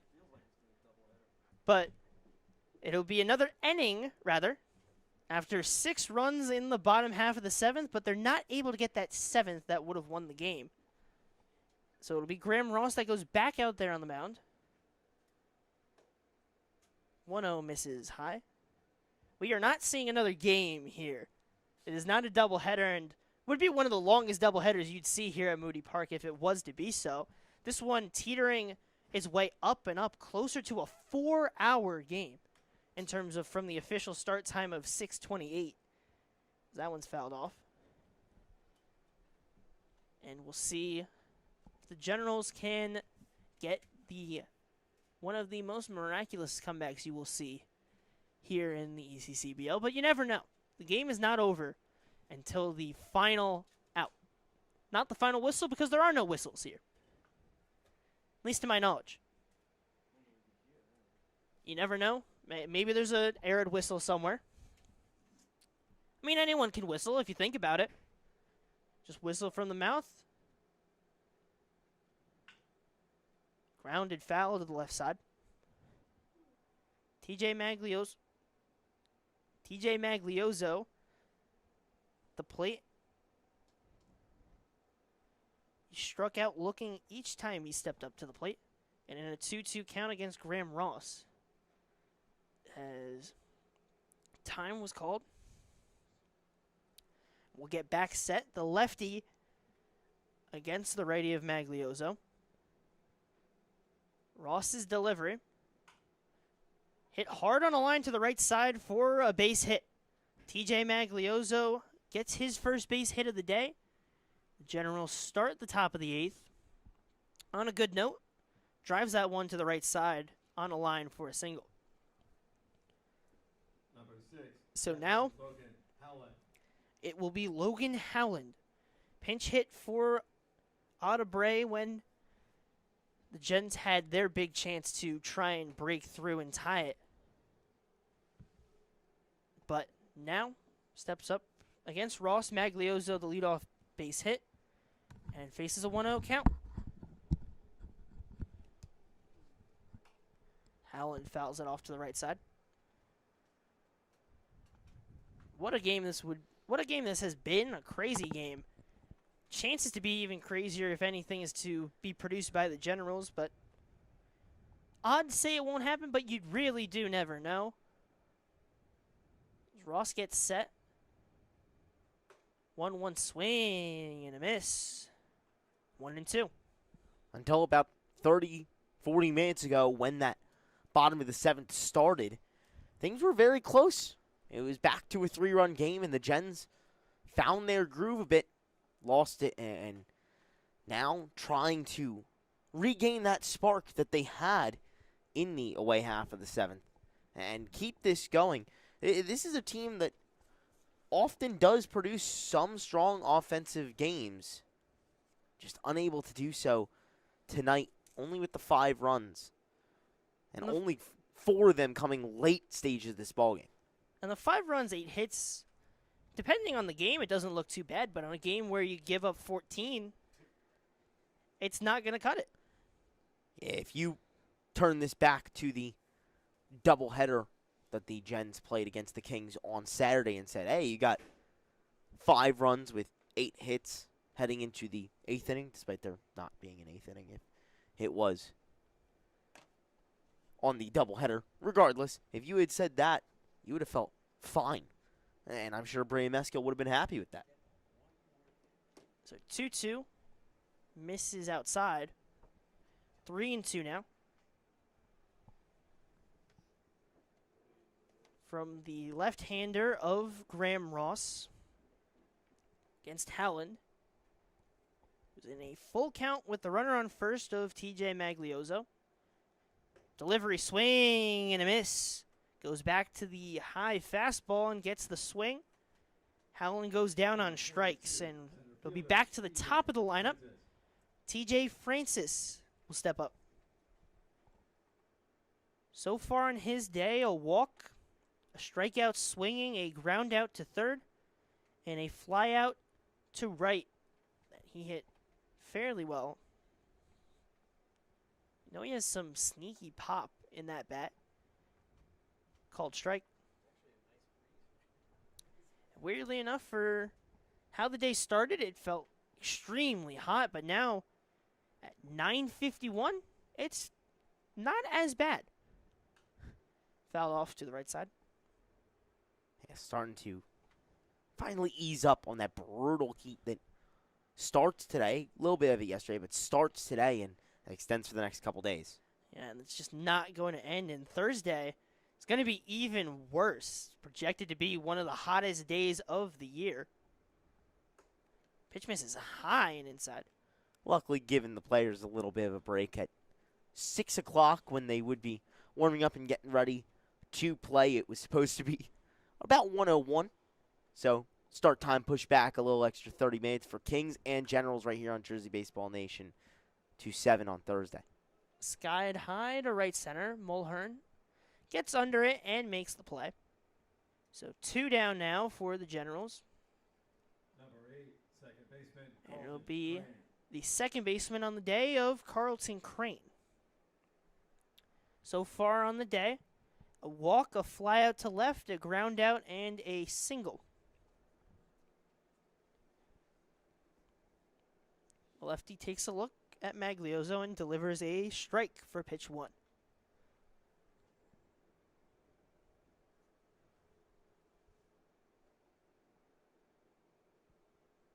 Maglioso takes his lead. Called strike on the outside half. So 2 strikes quickly on Carlton Crane. With 2 down for Graham Ross against the lefty. Lefty-lefty matchup. Fouled off to the left side. He'll stay alive for one more.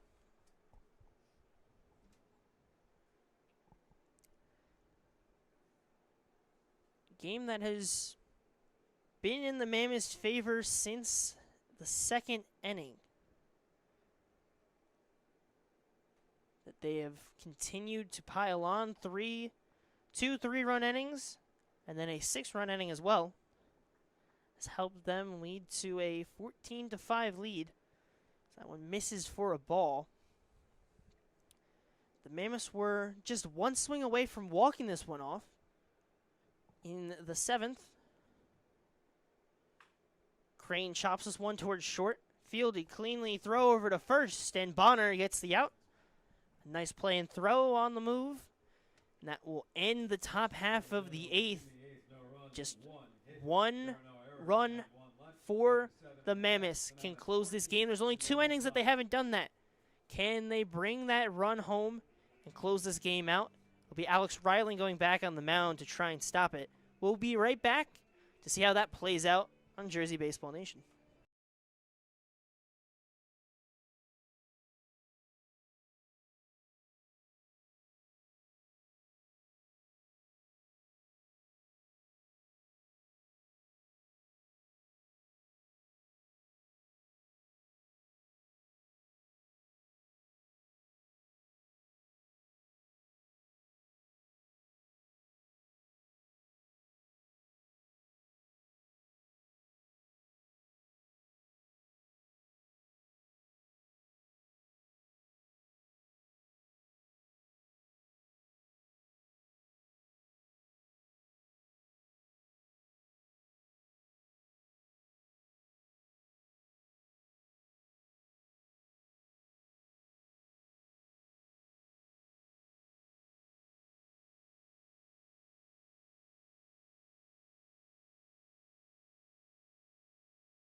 Back here for the home half of the 8th. Charlie Jones taking temporary duties on play-by-play. Long night here for Moody Park, where the Mammoths are in control at the current stage here. 14-5, Mercer leading as the first pitch of the inning in there for a strike from the Submariner in Alex Reiling. Gens have thrown 3 pitchers for just about 200 pitches tonight and are on their third arm of the night, trying to get through this inning and try and mount an improbable but would-be insane comeback in the top of the ninth. Play-by-play duty's over. Sending it back over to Joshua Yuhas. Back. 1-1 to Q Williams in for a strike. Back like I never left. We missed you, Josh. We missed you. Game time at 9:57. 1 minute away from 3.5 hours. Incredible stuff. If you've stuck around from start to finish, thanks so much for tuning in. We greatly thank you for tuning in. And throughout the night, Joshua Yuhas with Charlie Jones, and we thank you so much for following along. Some games are sprints sometimes. We've had ones that have been hour and 25, hour and 30 minutes. Tonight, a marathon. And happy to have you with us for some late-night baseball. I mean, we see some 5Ks happen, but this is no 5K. This is a marathon. Full marathon. An active marathon, but still marathon nonetheless. Breaking pitch and catches Q Williams. Once again, another righty batter, another hit batter. That one is just tough. I mean, Reiling does have some really solid stuff when it comes to him on the mound. It's just that problem with those righty batters. Coming from that righty submarine arm slot, it's tough to get around them into the zone and past their body in the box. You know, maybe he was hoping for one of those kind of wiffle ball pitches where you loop one around the guy's back and you drop it in for a strike that touches the zone. A stolen base for Q Williams, and it caroms into the outfield. He might score. Q Williams running home. Wow. Q Williams on a steal of second finds his way all the way around the bases, and that's a walk-off for the Mercer Mammoths. What did we just witness? Q Williams, fast as lightning, call him the Flash. I think he's got a new nickname with how he was moving around the bases. Gets the stolen base, and then after the throwing error, is able to advance to third, and he was moving around third to get home and end this in a run rule victory for the Mammoths. Second run rule victory of the season against the Generals, and they advanced to 4-0 in the season series against them. You know, I was lost for words.